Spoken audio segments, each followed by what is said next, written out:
balita mula sa Frontline sa umaga. Para sa mga asado pa rin sa dagdag sahod, intay-intay muna. 85 pesos na aumento, suspendido pa rin kasi.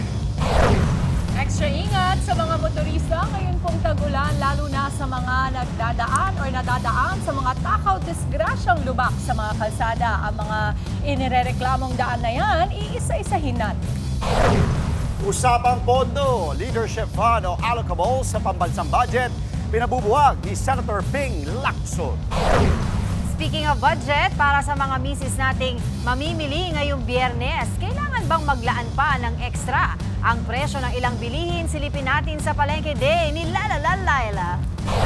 Attention kids at heart! Extra magical Friday it is dahil ang ilang cast members ng inaabangang Disney on Ice makikisaya sa atin live na live.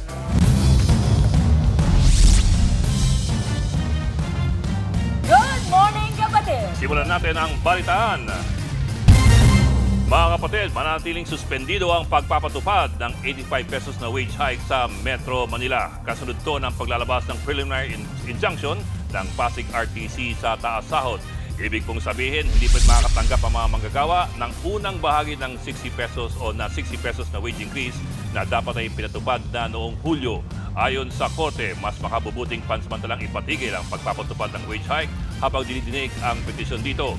Para raw ito sa kapakanan ng lahat ng sektor na maapektuhan ng wage order. Isa rin daw sa mga titingnan ng Korte ang posibilidad na mawalan ng trabaho ang ilang manggagawa dahil sa epekto ng aumento sa sahod sa mga negosyo. Nagugat po ito sa petisyong inihain ng ilang grupo ng employers na kumikwestiyon doon sa dagdag sahod. Isa po ba kayo sa mga nagrereklamong motorista sa mga lubak-lubak na daan sa Metro Manila ngayong tag-ulan? Sa bahagi po ng EDSA sa Mandaluyong, nagkabutas-butas ang ilang bahagi ng bus lane. Nagkakaroon pa yan ng water ponding o mga naipong tubig ulan. Baku-bakong kalsada rin po ang sumasalubong sa ilang dumadaan sa bahagi ng EDSA at C5 nakaka-aspalto lang. Habang sa Maysan Road sa Valenzuela City, may ilang bikers naman ang naaksidente dahil sa mga lubak sa daan. Dagdag problema raw yan, lalo't madalas bumigat ang daloy ng trapiko ngayong tag-ulan.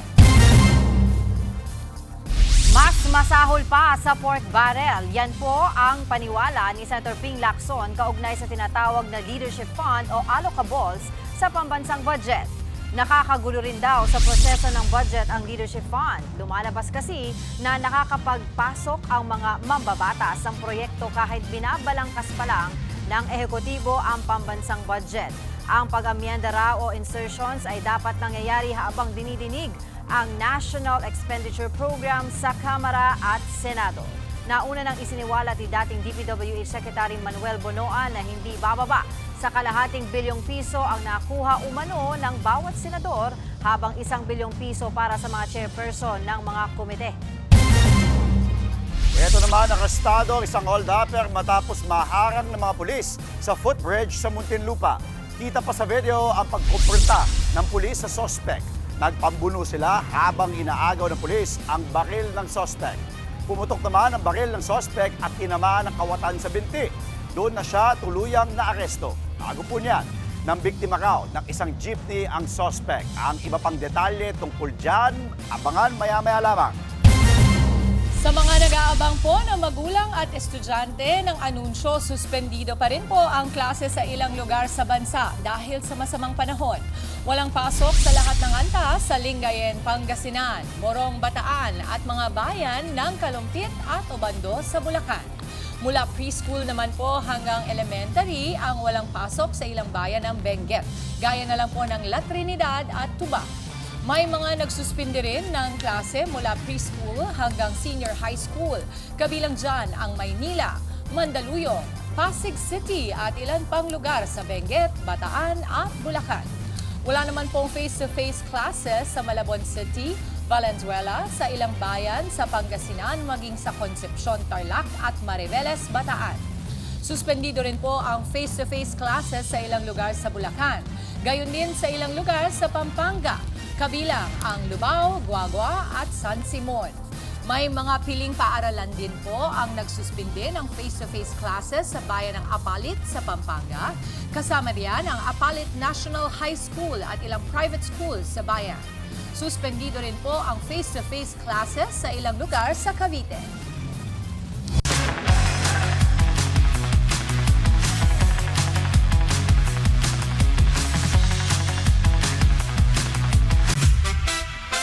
Maulang morning na naman po, mga kapatid. Para sa mga commuter at motorista, doble ingat po sa kalsada. Silipin natin ang lagay ng trapiko sa MacArthur Highway sa Valenzuela kasama ang ating traffic, Tito Moni Lopez. Tito Moni, good morning. Good rainy morning, actually. Kamusta na ba ang traffic dyan? Maaga-aga pa naman. Aba, hindi maluwang pa naman at masaya na si Tito Mondi. Yes, Mami JJ! Commute na na-excite. Dahil Friday na, ayan, ang tagal natin hintay. Kaway, sabay, eh! Good morning, sir, Mami Chick. Good morning, mga kapatid. Eto na, Mami, sa traffic update tayo. Eto, makikita Mami Chick, pit natin. Di ba, light pa rin po ang traffic dito sa may MacArthur Highway near NLEX Karuhatan. Footbridge, kita nyo naman po, wala pong gaanong sasakyan, walang volume, at tuloy-tuloy po yung usad sa magkabilang direksyon. Eto, makikita nyo po na may ano ba to? Kotse ba yan? Kasi ilaw lang nakita namin. Ayan, motor pala to. Ito yung mapuntang pa northbound Valenzuela, Balacan. Kita nyo naman po, yung mga biyaheng Pamalanday, Maninta, May Kawayan, Marilao, Bukawi, Santa Maria, at Agorin Balagtas. Dito rin po dumadaan MacArthur Highway. So, makikita nyo po, mabibilang pa lang po natin yung mga dumadaan sa sun. Samantala sa kabila naman po, yung may taxi na nag-iisa, yan naman po yung pa-southbound, Maluwag rin po. May mga jeep rin na pangilan-ngilan, yung papuntang Karuhatan, Monumento, Malinta, May Kawayan, sa Santa Cruz din. Tapos accessible din po ito pa Caloocan at LRT1 Monumento kung saan po ako galing kanina.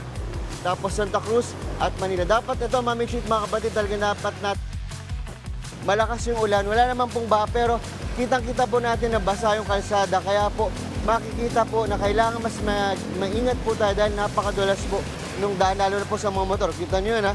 Akala nila papatag yun na, pero pag bumaksak na po yung umano na yung lumatag na yung kanilang gulong, ayun, may lubak na pala. Kaya po, mas maingat po na pagmamaneho kailangan at kailangan nyo po ng mahabang braking distance. Tapos po sa mga motorista natin, lalo nga po sa mga nakamotor, no?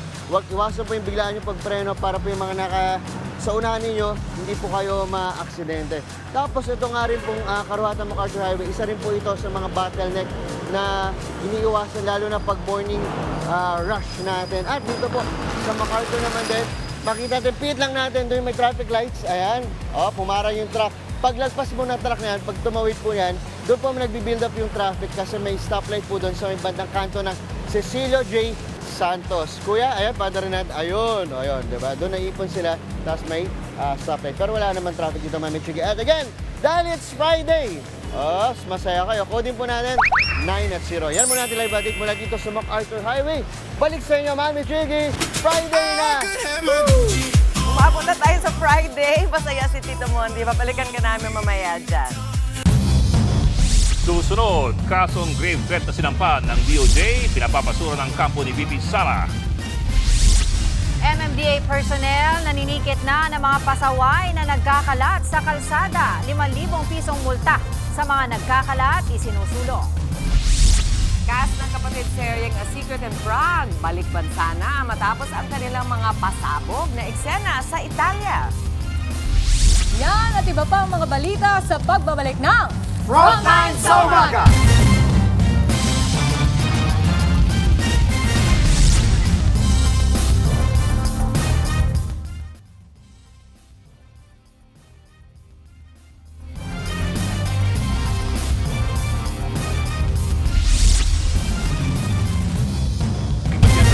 .42 in the morning, nagbabalik po ang Frontline sa umaga.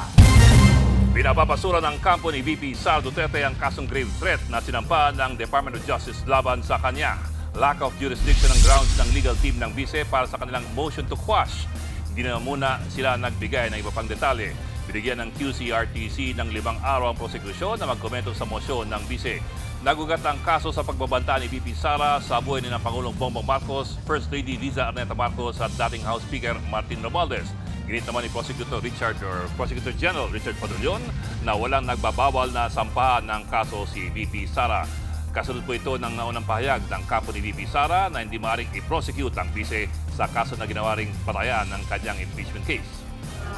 Whatever it is that's going on before the impeachment court is different from the one that we have now. No, this is before the regional trial court. That's why we would leave it to the ruling of the court, no, how it will dispose the same, whether it believes that the charges can be sustained, even if the accused in this case is an impeachable officer. Upang magbigay ng ulat tungkol sa serbisyong hatid ng nasa... Pero ayon kay Palace Press Officer Claire Castro, kulang pa ang kasong grave threat na sinampa laban sa bise. Dapat daw itong dagdagan ng inciting to sedition. Git din ni Castro, wala siyang nakikitang conflict sa kaso kahit kasama sa articles of impeachment ang aligasyong grave threats laban sa bise. Impeachment proceedings kasi, dito inaalam kung yung leader ay dapat na maging leader pa. Yung kanyang kapasidad, yung kanyang mental health, yung kanyang pagiging agresibo, yung anger management, ito lahat ay dapat na nakikita kung ikaw ay magiging leader. Ang criminal case naman, ito ay yung liability dahil gumawa ka ng isang krimen. So magkaiba po siya. Samantala, natanggap na ng DOJ ang formal na hiling ng Amerika na isuko sa kanilang bansa si Kingdom of Jesus Christ founder Pastor Apollo Kibuloy. Pinag-aaralan na ng ahensya ang naturang request. Wanted si Kibuloy sa Amerika dahil sa patong-patong na kaso, kabilang na ang sex trafficking of children at sex trafficking by force. Nauna nang itinanggi ni Kibuloy ang mga akusasyon. Ayon kay Chief State Counsel Dennis Chan, kailangang maghain ng DOJ ng petisyon sa korte para dinggin ito. Kumpiyansa naman ng DOJ na maaprubahan ang extradition petition.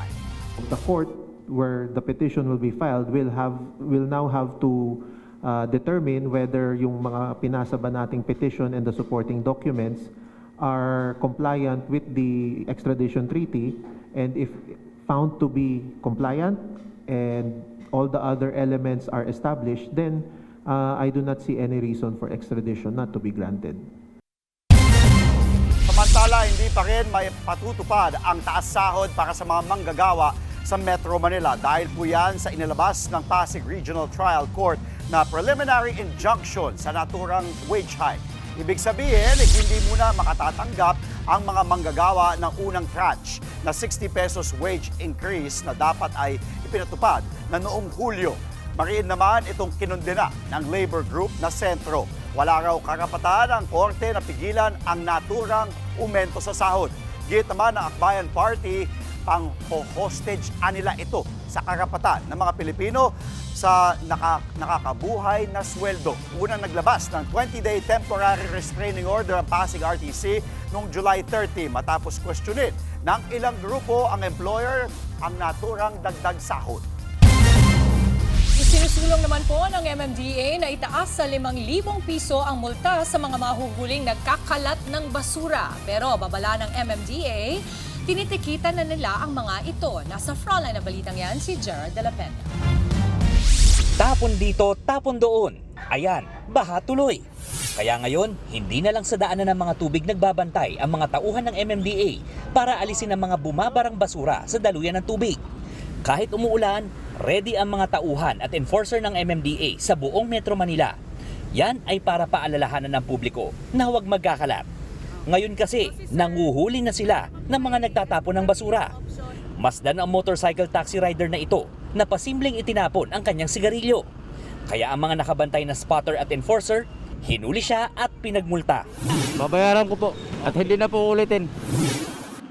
Isa pang upos ng sigarilyo ang basta ng itinapon ng isang lalaking naglalakad sa paligid. Kaya binigyan din ito ng violation ticket. Akit na po kasi ako, nagmamadali po. Huli rin ng isang lalaki na basta nang nagtapon ng balat ng candy. Hindi ko po kasi alam na bawal po kasi, tsaka kakaano ko lang dito, first time lang ako dito sa area na to. Sa Quezon City, 500 piso ang multa o 8 oras na pagwawali sa Dolomite Beach sa Manila Bay bilang bahagi ng community service. Nakakalat sa mga sakayan at terminal ang mga enforcer ng MMDA na nanguhuli ng mga iligal na nagtatapon ng basura. Pero dito sa Cubao yung lagi may pinakamaraming huli kung saan umaabot ng 25 ang natitiketan sa isang buong maghapon. Ayon sa MMDA, pumirma na ng resolusyon ang mga mayor sa Metro Manila kaugnay ng pagtataas ng multa na aabot sa 5,000 piso para sa mga magkakalat ng basura. Kailangan pang magpasa ng ordinansa ng mga lokal na pamahalaan para maipatupad ito. Pero mayroon ng mga lungsod na nag-amyenda na ng ordinansa gaya ng San Juan. Aside from the fines, aside from the penalties, dapat talaga from within tayo mga mamamayan, huwag na nating hayaan na magtapon pa tayo ng basura kung saan-saan. Dapat po talaga maging disiplinado tayo. Pero ayon sa isang environmental advocacy group, hindi dapat isisi lahat sa mga mamamayan ang problema sa basura. Dapat may gawin din ang mga lokal na pamahalaan para mas mapadali ang tamang pagtatapon ng basura. Babalik po tayo dun sa punto na kung hanggat walang maayos yung na garbage collection process at sorting process, yung ating mga LGUs, may magkakalat at magkakalat pa rin mga tao. Kahit po taasan pa nila yan na 5,000 or kung ano man, kung hindi nila maayos yung kanilang solid waste management per LGU, I think it will be just a nonsense penalty po sa mga individual person. Ang pinakamadaling magagawa raw ng mga LGU, maglagay ng mga tapunan ng basura sa maraming sulok ng kanilang lugar. Kasi mga kababayan, patuloy ang pagtatrabaho ng gobyerno. Nililinis po ang ating kapaligiran, huwag niyo naman pong laging dumihan. Nagbabalita mula sa Frontline, Gerard de la Peña, News 5.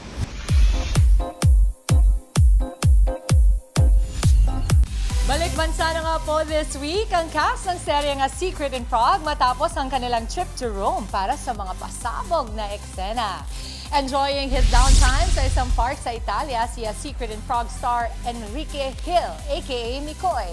Pero teka, may naiwan ata si Mikoy. Walang iba kundi ang newly loved character ng series na si Brusco, played by Boom Labrusca.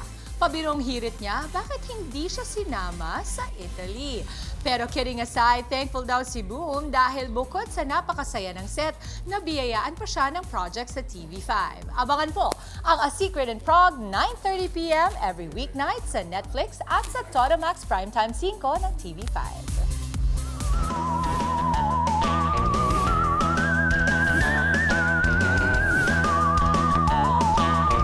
Mga kapatid, hanging habagat pa rin po ang magpapaulan sa malaking bahagi ng Luzon at sa kanurang bahagi ng Visayas ngayon pong araw. Samantalang may sama ng panahon na binabantayan ng pag-asa sa labas ng ating bansa. Yan po at iba pang mga update ihahatid sa atin ng ating weather frontliner, Weather Tito Alvin Puran, na laging may panahon para sa iyo. Tito Alvin. Good morning, Mami Dibs, at good morning mga kapatid. May habagat pero walang bagyo. Posible yan mga kapatid kapag aktibo yung tinatawag nating monsoonal trough. Ito yung monsoonal trough natin ay yung areas dito sa itaas na bahagi ng ating bansa. Nag-extend pa yan dito sa kalagitnaan ng Pasipiko. Ito po ang dinadaluyan papunta ng ating habagat o southwest monsoon na nagpapaulan sa malaking bahagi ng Luzon. Kadalasan din dito sa tinatawag nating monsoonal trough nagsisimula yung ating mga low pressure area at mga bagyo. Sa katunayan, meron tayong binabantayang panibagong low pressure area dito sa labas ng PAI na huling namataan ng pag-asa sa layong 1,950 kilometers east ng extreme northern Luzon. Ito naman ay hindi natin inaasahang pumasok sa ating area of responsibility at lalayo din sa ating bansa. At wala po yung direktang epekto sa ating bansa. Pero parte nga yan ng ating monsoonal trough na kung saan diyan papunta yung ating habagat o southwest monsoon. Itong ating habagat mananatiling aktibo sa mga susunod na araw at mga susunod na linggo. Pero nagbabago-bago po yung kanyang lakas. Minsan humihina, minsan lumalakas. Sa mga susunod na araw, nakikitaan natin ito ng bahagyang paghina. Pero yan po ay magpapaulan pa rin sa malaking bahagi ng Luzon. Posible pa rin yung ating mga kalat-kalat na pagulan at thunderstorms dito po sa Ilocos Region. Kasama dyan ang La Union at Pangasinan, yung napuruhan ng Bagyong Maymay. Maging dito sa mga kabundukan ng Cordillera, Abra, Benguet, kasama na dyan ang Baguio City. So, posible po dyan mga flash floods and landslides. Prone tayo dyan sa mga landslides dahil nga saturated ang lupa dahil sa mga tuloy-tuloy na pagulan itong mga nakaraang araw pa. Kaya mag-ingat po tayo dyan mga kapatid. Posible rin yung ating mga kalat-kalat na pagulan sa malaking bahagi ng Central Luzon. Kasama dyan ang Bulacan, Pampanga, Tarlac, Nueva Ecija, maging dito. O lalong-lalo na sa Zambales at Bataan. Diyan mostly yung ating mga malalakas na pagulan dahil sa epekto ng ating habagat. Meron din tayo mga kalat-kalat na pagulan dito sa Calabarzon area, lalong-lalo sa Cavite, Batangas, kasama na dyan ang Rizal. At meron din tayong mga posibleng pagulan dulot ng habagat dito sa areas ng Mimaropa, lalong-lalo na sa Occidental Mindoro. Nag-extend din ng ating habagat sa ilang bahagi ng Western Visayas. Kasama na po dyan ang isla ng Panay. Pero sa Mindanao mga kapatid, may kainitan po ang panahon natin dyan at medyo may kataasan yung ating heat index. Talakayin natin yan mamaya pero posible rin po dyan yung mga pulo-pulo o isolated na pagulan at thunderstorms. Dito nga sa Metro Manila, sa mga lalabas ng bahay, bagamat mas madalas na po nating makikita yung ating araw, mataas pa rin po ang ating tsansa ng pagulan. Anumang oras sa maghapon, posible po tayong makaranas ng mga kalat-kalat na pagulan. Kaya paghandaan din po natin yan, mga kapatid. At ugali natin ang pagdadala ng payo. Bago na po ang ating araw ay sumikat kaninang 5:42 ng umaga at muli po yung lulubog mamayang 6:20 ng gabi. At yan muna latest sa ating lagyan ng panahon. Muli ako po ang inyong weather dito. Lagi may panahon para sa iyo. Sa aming pagbabalik, Leadership Fund, posibleng mas masahol pa raw sa pork barrel ayon kay Senador Ping Lacson. 600,000 pamilyang Pilipino nakakakain na ayon sa DSWD. At para sa mga mamimili bago mag-weekend, alawin ang presyo ng ilang pangunahing bilihin sa isang palengke sa Maynila. Kasama sila Lalayla. Huwag kayong alis, magbabalik pa rin ang inyong kasalo sa balitaan at masayang agahan. Ito ang Frontline sa Umaga!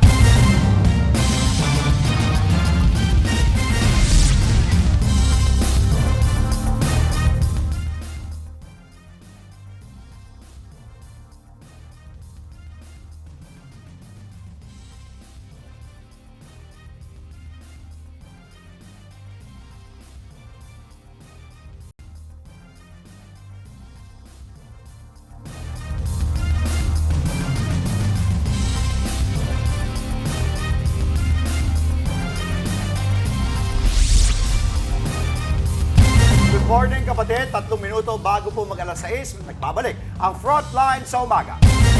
Muling nanawagan si Senador Ping Lacson na buwagin na ang tinatawag na Leadership Fund sa 2027 National Budget. Kasunod po ito ng binunyag ni dating Public Works Secretary Manuel Bonoan na nakatanggap po mano ng milyon-milyong leadership funds or allocable sa mga senador. Nasa Frontline balitang yan, Mian Los Baños. 500 million pesos. Pinakamaliit na halaga na raw yan ang posibleng inilaan sa isang senador sa tinatawag na Leadership Fund.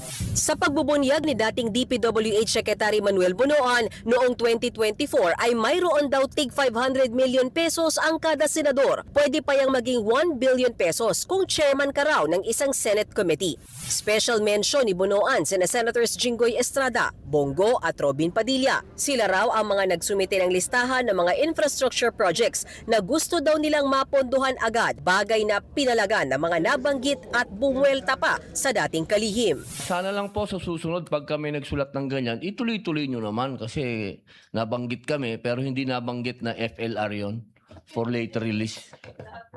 Siya ang akusado, it would be best that he focuses his defense on proving his innocence rather than dragging our work as legislators into their mess. Dinamay pa nga kami ni Senator Robin. Si Senator Mig Zubiri ang Senate President noong 2024 at sabi ni Bonoan, si Zubiri daw ang kausap nila noon para sa 24 billion pesos na leadership fund ng DPWH. Hindi naman pinalagpas ni Zubiri ang akusasyong yan. Senate President, I never requested, held or handled any list of project requests from senators. I refuse to handle any such list.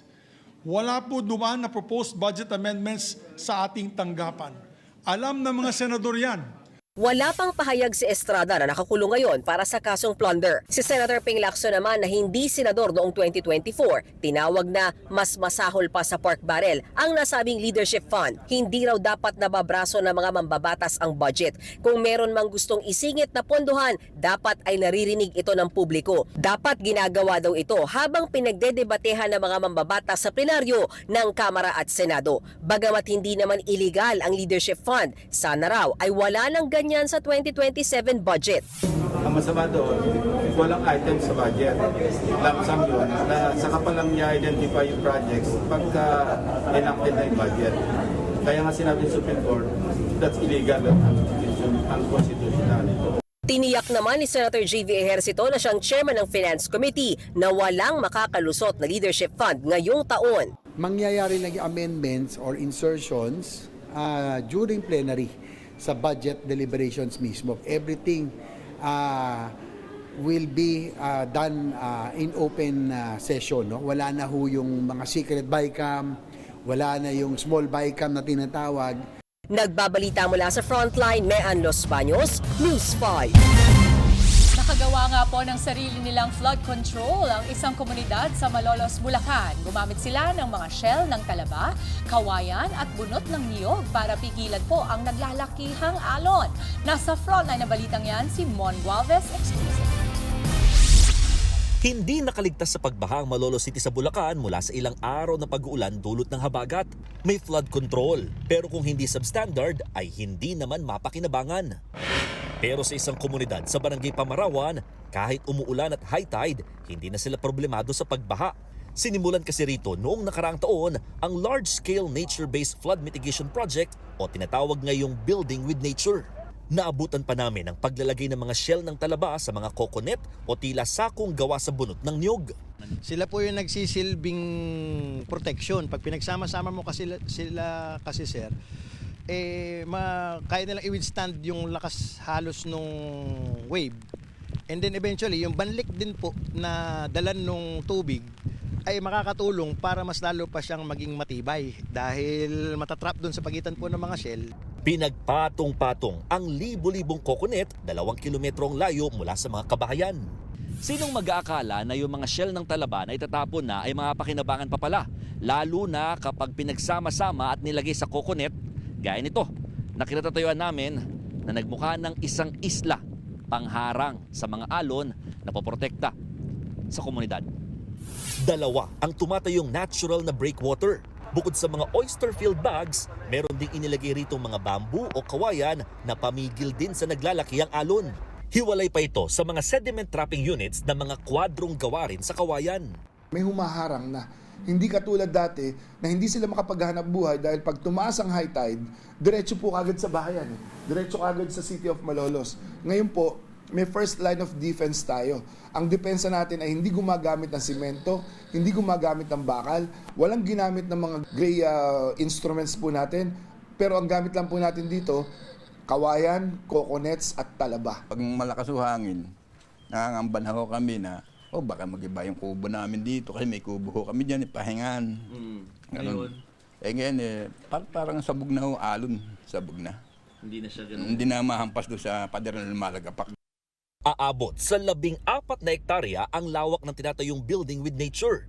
Ang halagang ginastos sa proyekto, nasa 70 milyong piso lamang. Pinakamalaking ginastosan dito ang pagbiyahe sa mga materyales at bayad sa labor na pawang mga taga-Malolos din na magtatrabaho. Nagbabalita mula sa Frontline, Mon Gualvez, News 5. Aabot sa 600,000 pamilya ang kumakain na ng tama sa tulong ng Walang Gutom Program. Ayon po yan sa Department of Social Welfare and Development o DSWD. Batay po kasi sa pinakahuling SWS survey, bumaba ang hunger prevalence sa mga benepisyaryo. Nasa 26.9% ito mula sa dating 33.6%. Sa ilalim ng Walang Gutom Program, tumatanggap ang kwalipikadong pamilya ng 3,000 pesos na food credits kada buwan. Pwede nila itong ipambili ng pagkain sa mga Kadiwa Center at accredited retailers. Kaya namin na ngayon sabihin na 600,000 na pamilyang Pilipino ang kumakain na ng tama. Iniimbestigahan sa Senado ang EDSA Rehabilitation Project ng DPWH sa gitna po ng paglitaw ng mga lubak sa highway kasunod ng mga pagulan. Git ni Senador Ping Lacson, kailangan na namang ayusin ang bagong gawang highway dahil sa mga bagong lubak. Nasa 6 na bilyong piso raw ang nilaan para sa EDSA Rehab Project, kaya dapat daw maimbestigahan ito. Bukas naman daw ang DPWH na makipagtulungan sa investigasyon sa Senado. Ayon kay Public Works Secretary Vince Dizon, pinag-utos na niya sa contractor na agad ayusin ang mga nasirang bahagi ng EDSA Phase 1 Rehab Project nang walang dagdag na gasto sa gobyerno. Samantala sa ibang balita, sugatan ng isang electrician matapos madisgrasya habang nagpapalit ng bumbilya sa poste sa Cebu. Nahulog siya at natuhog ng bakal sa hita. Nasa frontline ng balita si John Aroa ng News 5, Visayas. Namumutla at hindi na halos makapagsalita dahil sa sakit ang lalaking ito sa Pahak, Lapu-Lapu City, Cebu. Natuhog kasi ang kanyang hita sa matulis na bahagi ng gate. Maingat naman siyang nirescue ng mga taga Bureau of Fire Protection. Ayon sa mga otoridad, elektrisyan ng barangay ang 36 anyos sa si Rogie Cabrera. Nagpapalit daw siya ng ilaw ng poste nang maaksidente. Pagpuan niya, pagkat niya, wala pa siya. Nang umakyat siya, hindi pa siya nakakarating sa taas. Umikot na yung hagdan na pinapatungan niya. Tapos sa pag-ikot nito, nahulog siya. Tumama sa matulis na bakal ng bakoy. Kinailangan pa ng mga bumbero na lagariin ang gate para madala sa ospital si Cabrera. Yun, malaki ang na-impale na parang it's a pike, no? Parang it's a pike na nasa on top of that fence na nakatusok sa leg, sa thigh part niya. Naoperahan na siya at nagpapagaling na ngayon. Nangako naman ng barangay na sasagutin nila ang pagpapaospital sa biktima. Nagbabalita mula sa frontline, Janarua, News 5, Visayas.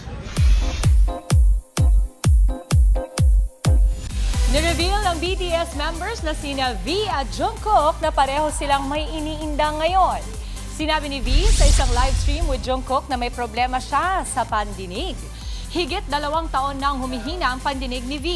Lumala raw ang problema niya sa pandinig sa isa niyang tenga noong nasa military service siya. Sumasailalim naman ang K-pop star sa treatment habang si BTS Jungkook iniinda ang sakit sa shin na bahagi ng binti. Feeling daw niya may microdamage sa kanyang buto at malapit nang magka-stress fracture. Nakakaapekto raw ito sa pag-perform niya sa kanilang arirang tour. Pero careful naman daw si Jungkook para matapos ang kanilang tour.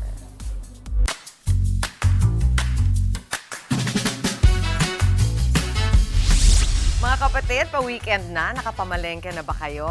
Nananatili kasing mataas ang presyo ng mga bilihin bunsod ng mga nakaraang pag-ulan. Tuloy-tuloy pa nga ang ulan eh. Nako, eto na, live mula sa San Andres Public Market sa Malate, Manila. Nasa frontline ng balita si Laila Pangilinan. Laila, ano-anong mga produkto ang nagtaas dyan?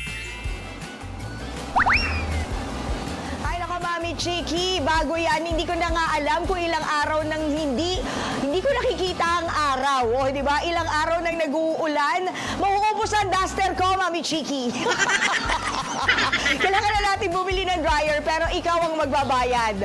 Anyways, dito tayo no, sa San Andres Market, sa Malate, Manila. Unahin natin ang good news. Wala naman kasi masyadong paggalaw sa presyo ng bigas. Ay, puro arroz caldo yata ang gagawin natin.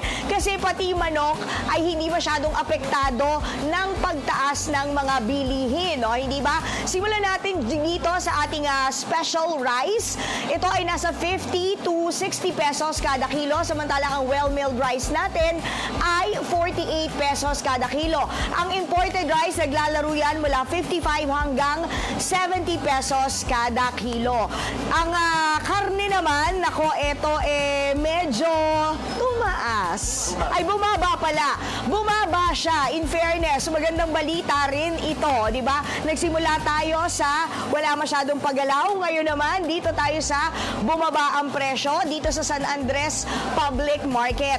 Noon, ang presyo ng liempo ay 380 hanggang 390 pesos kada kilo. Ngayon, 420 pesos yan kada kilo. Ang giniling na baboy naman na naglalaro sa 330 hanggang 340 pesos kada kilo noon ay 350 pesos ngayon. O medyo tumaas yun, ha? Hindi ba? Ang laman naman ay 330 pesos hanggang 340 pesos kada kilo at ngayon ay 350 pesos yan kada kilo. Pagdating naman sa buto-buto, tumaas din ito mula sa dating 290 hanggang 300 pesos na ngayon ay 320 pesos na kada kilo. Nako, ito na! Pikit nyo ang mga mata nyo at takpan ang mga tenga ninyo kung ayaw nyong marinig to. Kasi apektado ang presyo ng ating gulay at mga lamang dagat or seafoods. Bakit? Kasi nga, alam nyo naman, maulan. Ang hirap na namang maglayag. Tumasa naman ang presyo ng krudo at syempre, yung logistics dahil, alam naman natin, yung iba baka not passable because of landslides. Maraming baha na nagaganap. So yun, medyo nahihirapan talaga ang ating mga biyahero na makarating dito sa ating mga palengke. mamalengke ang kanilang mga produkto. Eto na ang patatas, hindi tayo makakapag-mashed potato ngayong weekend, 60 pesos. Mami Chiki ang itinaas niyan, 160 pesos yan kada kilo ngayon mula sa dating 100 pesos only per kilo. Ang ating repolyo ngayon, ito'y 150 hanggang 160 pesos kada kilo mula sa dating 70 pesos lang per kilo. Di ba ang laki ng tinaas, nasa 40 hanggang 60 pesos yung itinaas ng mga presyo ng gulay natin. Ang kamatis naman, 20 pesos ang tinaas, 150 pesos siya ngayon per kilo mula sa dating 130 pesos kada kilo. Ay nako, ang bitter talaga ng life dahil 50 pesos na rin ang tinaas ang palaya. 150 yan kada kilo mula sa dating 100 pesos kada kilo. Ang carrots naman, 40 pesos ang tinaas mula sa 120 pesos ngayon.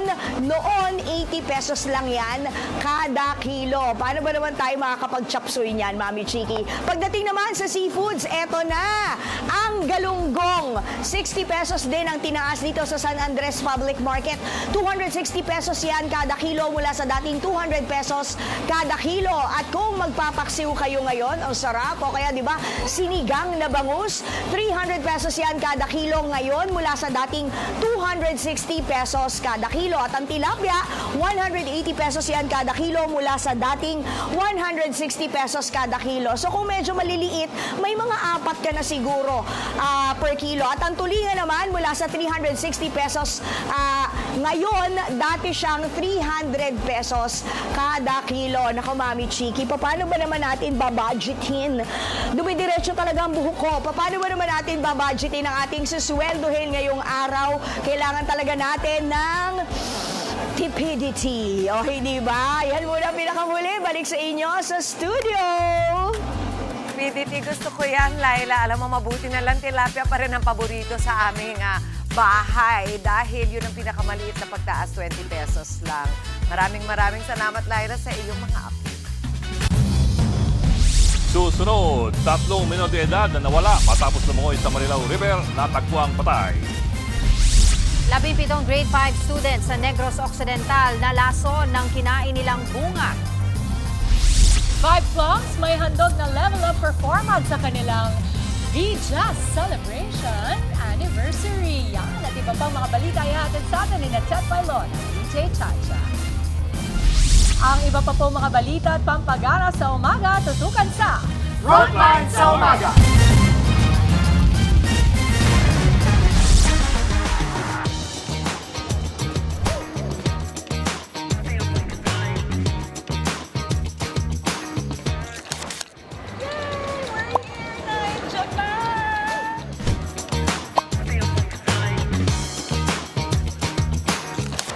Straight from the airport, diretso kami sa aming hotel.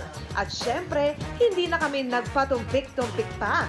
Hala, sige, aura! Rampa kami agad sa mga kalsada sa Osaka. Kabuto mag-ingat at rampa, ha? Kaya naman... Alright mga kapatid, ngayon ang unang araw natin dito sa Osaka, Japan at sa ating first dinner dito. Siyempre hindi natin palalagpasin at uunahin na natin ang pinagmamalaki at isa sa mga dito nagsimula ang yakiniku. Konting trivia lang mga kapatid, ang Osaka, Japan ay hindi lang food capital ng Japan.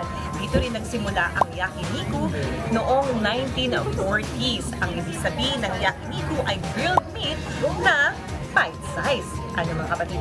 Tara, kain tayo! Mga kapatid, ito nakikita niyo mga bloke na premium meat ay virgin female cow. At ang pangalan niya ay Akari. Oh, thank you so much. And I'm so sorry that we're gonna eat here. Alright mga kapatid, subukan natin magpagtundan tayo. Ay! Actually mga kapatid, dito hindi pwedeng matagal lutuin para ma-maintain ang kanyang lambot.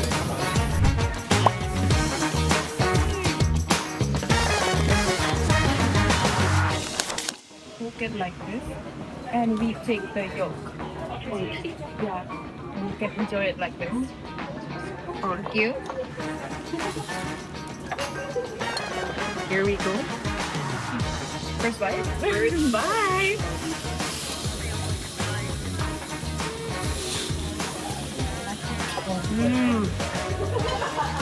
Masarap to?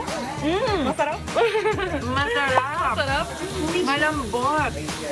Yes! And that's it for today's On The Go. From trending kainan to hidden gem sa kanto. Walang iwanan, sama-sama tayong tikim sa On The Go. Kain tayo, kapatid!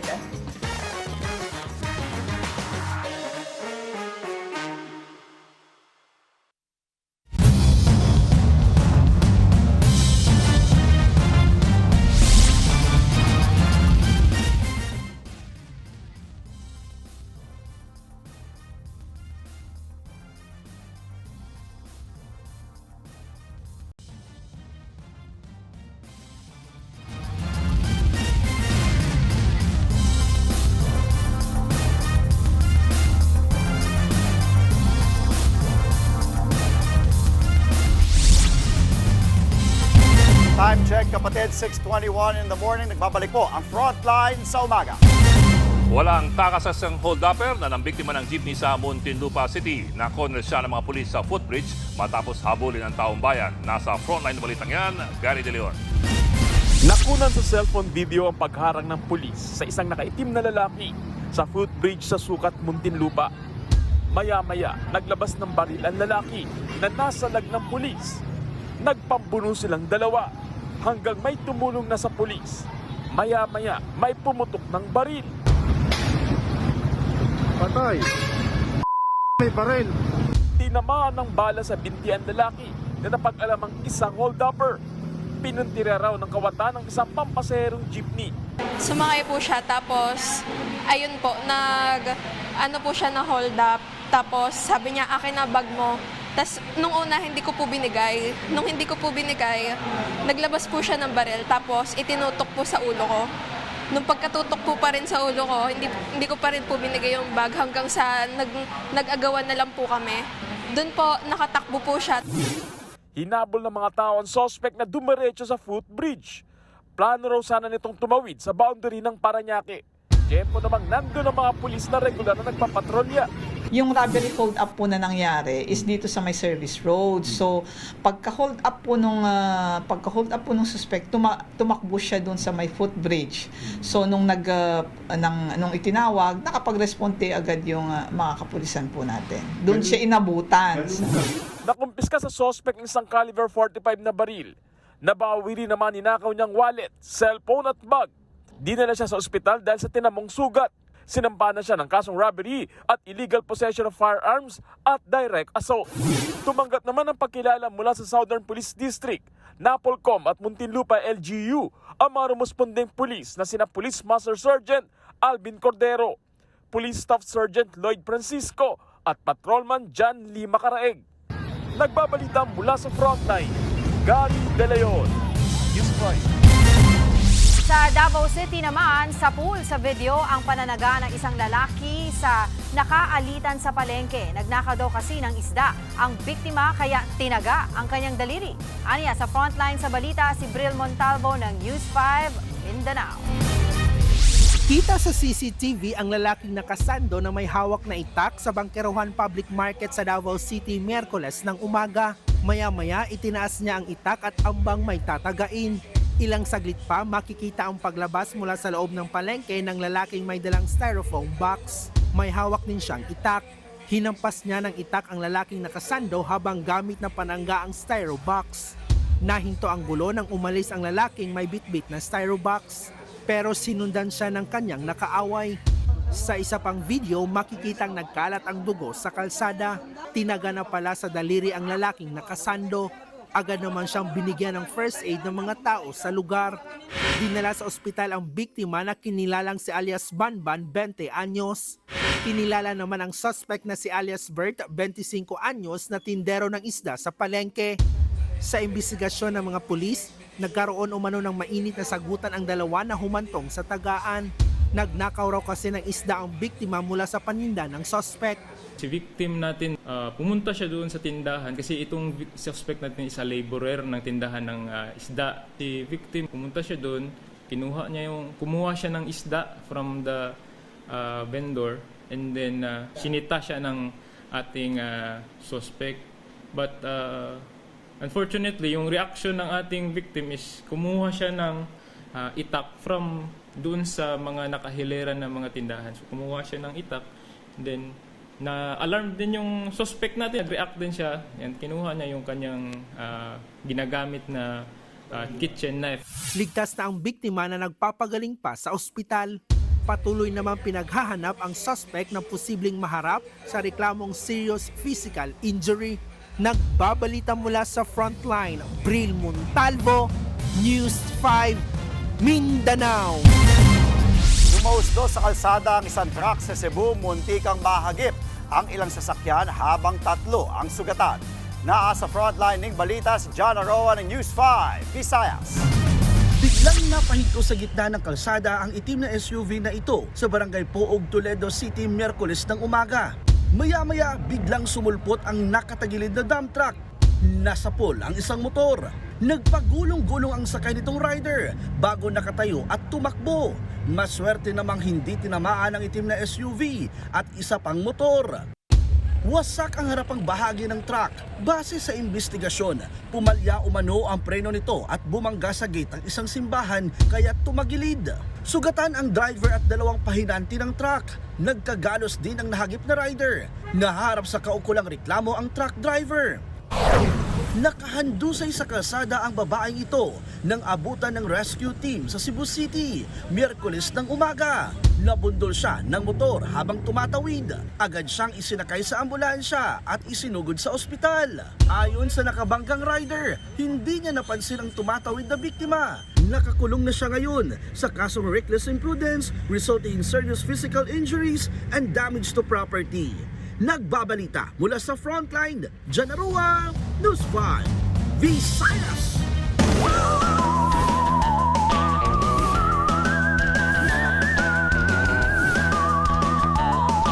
Sa kabila po ng mga pag-ulang dala ng hanging habagat sa malaking bahagi ng Luzon at ilang parte ng Visayas, nakararanas naman po ng mataas na damang init o heat index ang ilang rehiyon sa Mindanao, partikular na sa Caraga. Yan at iba pang mga update ihahatid po sa atin ng ating weather frontliner, Tito Alvin Pura, na laging may panahon para sa iyo. Tito Alvin, paano ito nangyayari? Good morning, Mami Dims, at good morning mga kapatid. Bagamat nagkakaulan tayo dito sa malaking bahagi ng Luzon, ang mga kaigsuon natin sa Mindanao ay nakakaranas po ng matinding init ng panahon. Nangyayari po yan, simple lang, dahil hindi po sila inaabutan ng habagat o southwest monsoon. Nakapagtala pa nga tayo ng matataas na heat index sa may Surigao City, Hinatuan at Butuan na naglalaro sa 45 hanggang 46 degrees Celsius. Dahil dyan, nagpatupad na ng alternative learning arrangement ang pamahalaan ng Hinatuan. Ang ibig sabihin po yan, mula alas 6 hanggang alas 11, face-to-face po ang klase. After that, pag may kainitan na, alternative learning na o modular na ang pinapatupad.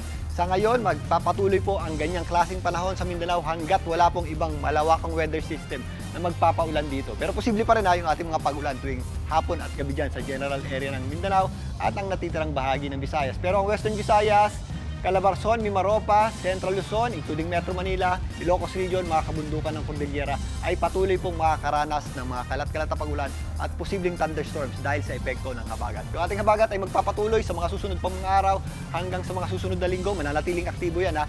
Pero ito po ay nagpa-fluctuate o nagbabago-bago ang lakas. Minsan lumalakas, minsan humihina. Pero mga kapatid, kailangan pa rin po natin maganda at mag-ingat sa mga posibleng pag-ulang dulot ng habagat sa mga susunod pang mga araw. At yan muna ang latest sa ating lagay ng panahon. Muli ako po ang inyong weather, Tito Alvin. Lagi may panahon para sa'yo.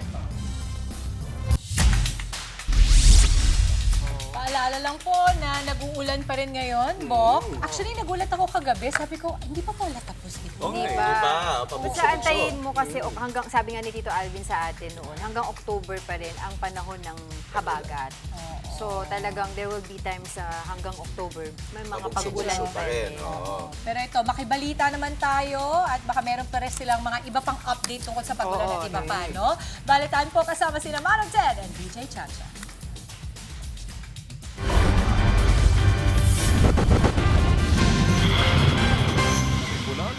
Ng mga pinakamalalaki at pinaka-importanteng balitang dapat niyong malaman. Ako po si Ted Filon. Ako naman po si Zarina Guevara. Salamat! At unang-una po sa ating pong balita today, Friday, ika-14 po sa buwan ng Agosto 2026. Ilang araw na lamang po at sasarhan po ang ating mga kalsada din dahil kaarawan po ni Zarina Balba Guevara. Hoy, hindi! Happy birthday! Oo, hindi ko pa birthday. Baka magkamali sila. Ilang araw na lang ang sabi ko. Ilang araw. Ito ho muna mga kapatid, binabantayan po ngayon ng Pag-asa ang isang low pressure area na namataan po sa labas ng Philippine Area of Responsibility. Ito'y huling nakita sa layong 1,950 kilometers silangan po ng extreme northern Luzon. Meron pong chance na ito'y maging ganap na bagyo pero masyado pang malayo at wala pa hong direktang epekto po sa ating kapuluan. Sa ngayon nga po ay asahan pa rin daw ho ang maulap ng alangitan na meron pong mga sinasabing mga pag-uulan, partikular po sa Zambales, Bataan, Metro Manila, Ilocos, Cordillera, Calabarzon hanggang sa Capiz at Aklan. Sa huling datos nga po ng NDRRMC, nanatili pong 21 ang naitalang patay sa pananalasa po ng mga habagat at ng mga bagyong Luis at Maymay. Suspendido pa rin po ang klase sa ilang lugar sa bansa dahil pa rin po sa masamang panahon. Walang pasok sa lahat ng antas sa Lingayen, Pangasinan, Morong, Bataan at mga bayan po ng Kalumpit at Ubando sa Bulacan. Wala ring pasok mula po preschool hanggang elementary sa ilang bayan sa Benguet. Katulad po ng La Trinidad, Mangkayan, Sablan at Tuba. May mga nagsuspindi rin ng klase mula preschool hanggang senior high school, kabilang po dyan ng Pasig, Kabayan at Atok sa Benguet. Bagak, Bataan at San Miguel, Bulacan. Wala namang face-to-face classes sa ilan pang lugar katulad po ng Valenzuela. Ilang bayan sa Pangasinan, Concepcion, Tarlac at Mariveles, Bataan. Maging sa ilang lugar sa Bulacan, kabilang po ang Angat, Malolos City, Maykawayan City, San Jose del Monte City at sa Santa Maria, Bulacan. Wala ring face-to-face classes sa ilang lugar sa Pampanga, kabilang po ang Arayat, Lubao, Guagua, Macabebe, San Simon at Santo Tomas. Suspendido rin ang face-to-face classes sa ilang lugar sa Cavite, kabilang na po dyan ng 13 Martires, Maragondon, Bacoor at Kawit, Cavite. Samantala po naman, mas pasahol pa daw po sa Pork Barrel Fund. Ganyan po inilarawan ni Senador Pamphilo Ping Lacson ang tinatawag na Leadership Fund umano ng mga senador sa ilalim po ng budget ng DPWH. Una nga pong lumutang ang naturang pondo nang ito'y isiwalat ni dating DPWH Secretary Manuel Bunoan sa kanyang pong hinaharap na paglilitis sa Sandigan Bayan kung saan po naman sangkot dito ang dating senador na si Bong Revilla Jr. patungkol pa rin sa flood control scandal. Ayon sa dating kalihim, meron daw pong 24 billion pesos daw na inilaan sa Leadership Fund sa 2024 at 2025 DPWH budget. Ang sistema po daw hindi raw po bababa sa 500 million pesos ang nakuha ng bawat senador habang 1 billion po naman daw ang nakalaan sa mga chairman ng major committees. Kasama nga dito yung sinasabing madyo o majority floor leader. Mismong si dating Senate President Miguel Zubiri umano ang may discretion o nakakausap nila Bunoan sa hatian. Pero ito'y agad niyang itinatanggi. Senate President, I never requested, held or handled any list of project requests from senators. Because the media is asking me this, and I want to put this on record. I refuse to handle any such list. Wala po dumaan na proposed budget amendments sa ating tanggapan. Alam ng mga senador yan. Yan po ang tinig ni dating Senate President Miguel Zubiri. Bukod naman kay Revilla na sentro po ng kanyang testimonya sa hukuman, sinabi rin po ni Bunoan na nagpadala rin ng listahan ng mga proyekto sina Senador Robin Padilla, Bongo at Jingo Estrada. Ipinadadaan daw nila ito kay dating DPWH Undersecretary Roberto Bernardo pero dito ho'y pumalag din si Padilla at si Go. Siya ang akusado, it would be best that he focuses his defense on proving his innocence rather than dragging our work as legislators into their mess. Sana lang po sa susunod pag kami nagsulat ng ganyan, ituloy-tuloy nyo naman kasi nabanggit kami pero hindi nabanggit na FLR yon for later release. Yan po ang tinig ni Senador Robin Padilla at Senador Bongo. Niliwanag po naman ni Lacson na hindi daw illegal per se ang sinasabing leadership fund pero hindi daw dapat na nakokontrol ng sino mang mambabatas ang budget.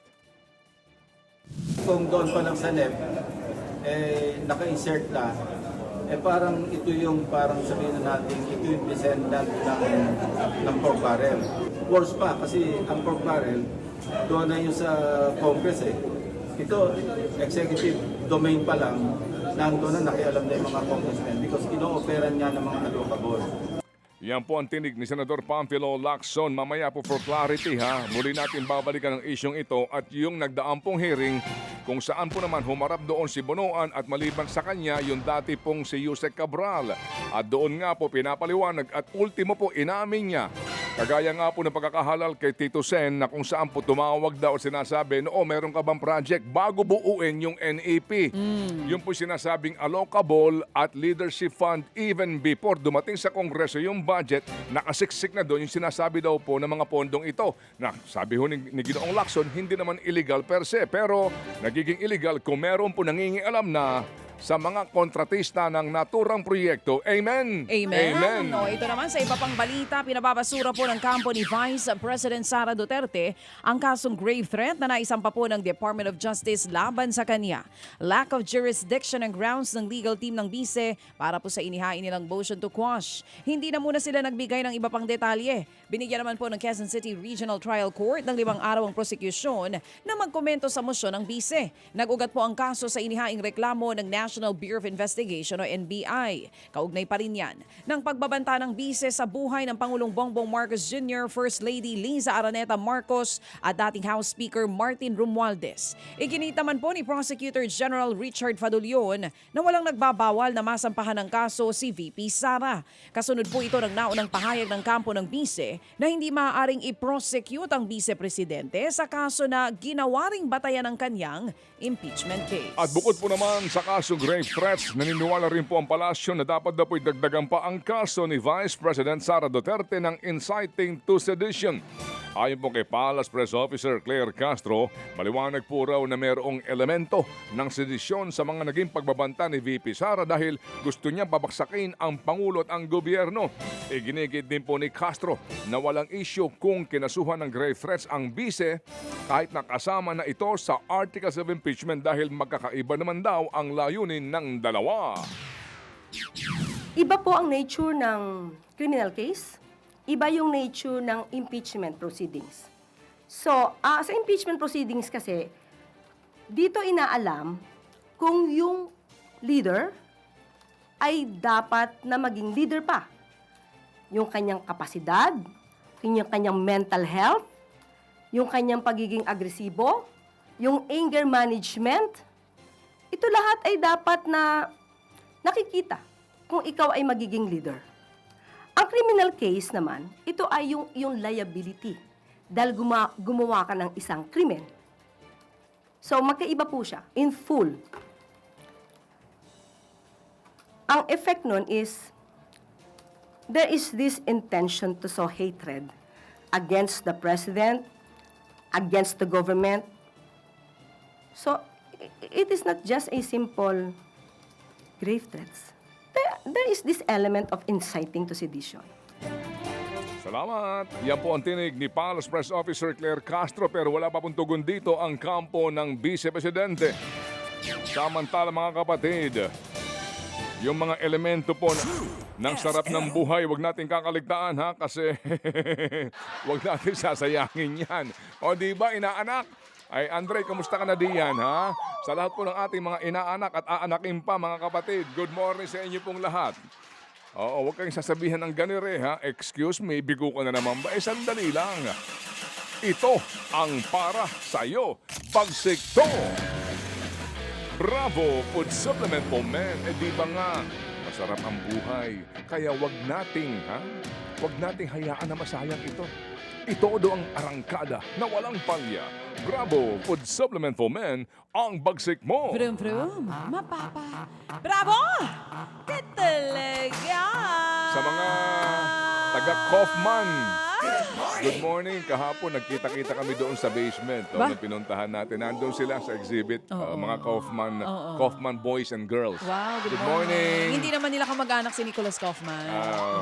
Ang Bravo'y mabibili sa Mercury Drug sa Watson, 7-Eleven and other leading drugstores. Pero mahalagang paalala, ang Bravo hindi gamot at di dapat gamitin panggamot sa anumang uri ng sakit. Stay tuned. Ilang pang mga balita susunod na. True FM. True FM. Alas Dito tayo sa totoo. 42. Puntahan po natin ang mga balita sa lalawigan. Nawasak ang 5 flood control projects ng DPWH sa kasagsagan po yan ng pananalasa ng habagat at magkasunod na bagyo sa Zambales.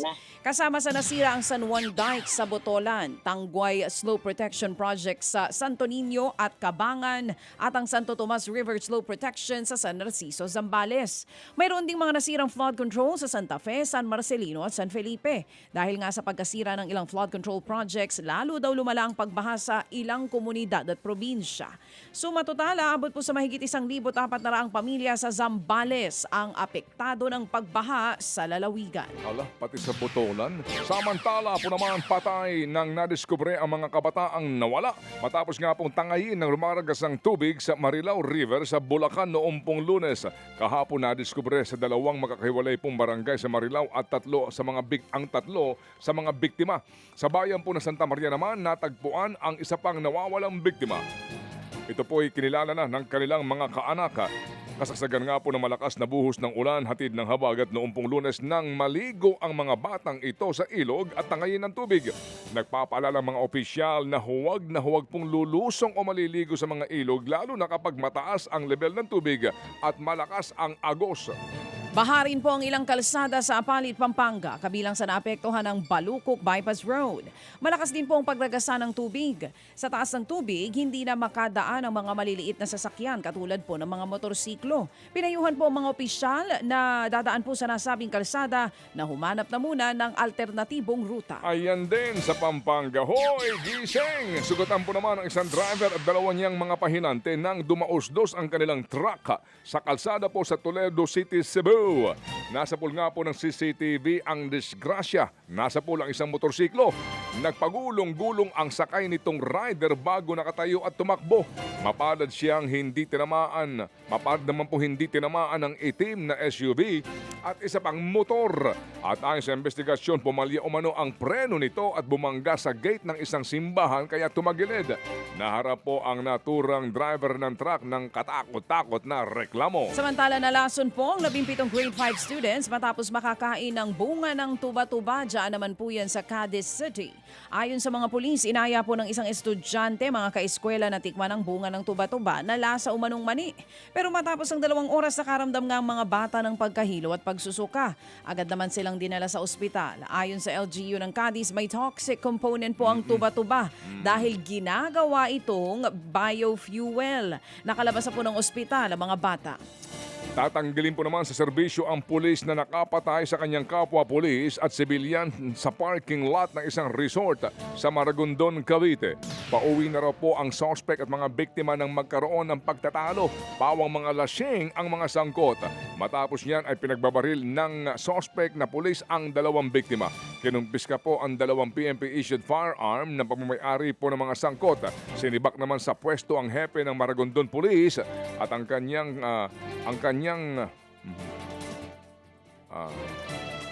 kung saan po naman pala nagdiwang po daw ng kanyang kaarawan sa naturang resort kung saan po nangyari ang naturang pamamaril. Maganda umaga, Sir Johnny Nang ng DN Steel. Good morning and happy weekend. Kay Ma'am Donna at sa mga kawani po ng DN Group of Companies, mabuhay and thank you. Sir Raymond Son, maganda umaga din po At sa inyo may bahay si Ma'am Chet Monson. Sa mga naghahanap pa rin po ng standard na mga light steel frames, wala nang duda, wala nang iba, dito ka na. Standard ito. Kaya nga siya may PS mark. Yes, certified ng Bureau of Philippine Standards. Yan ang Jayamax. Jayamax. Kaya maaasahan ang kanyang quality at safety. Para po sa ating pinagkakabitan ng mga kisame dinding, Jayamax Light Steel Frames, protektado ka, walang kakabakaba at duda. Jayamax Light Steel Frames, itanong po sa mga nakakaalam. Ang mga counter clerk sa inyong mga suking hardware at depot. Sabihin ka agad ang hinahanap ko, ang gusto ko, wala nang iba. Jayamax lang. Jayamax, available yan sa Famous Lumber and Construction Supply. Diyan po naman yan sa Muntinlupa City. Famous Lumber and Construction Supply, Muntinlupa City. Salamat! At sa FNB General Merchandise, diyan din po naman sa Muntinlupa City. Salamat, FNB General Merchandise sa Muntinlupa City. Thank you. At ang JMax ay available din in all leading depot and hardware stores nationwide. Sa mga uring manggagawa, maganda umaga po sa inyong lahat. Trabaho po tayo. Kasi kailangan natin swelduhan ng mga taong tulog pa.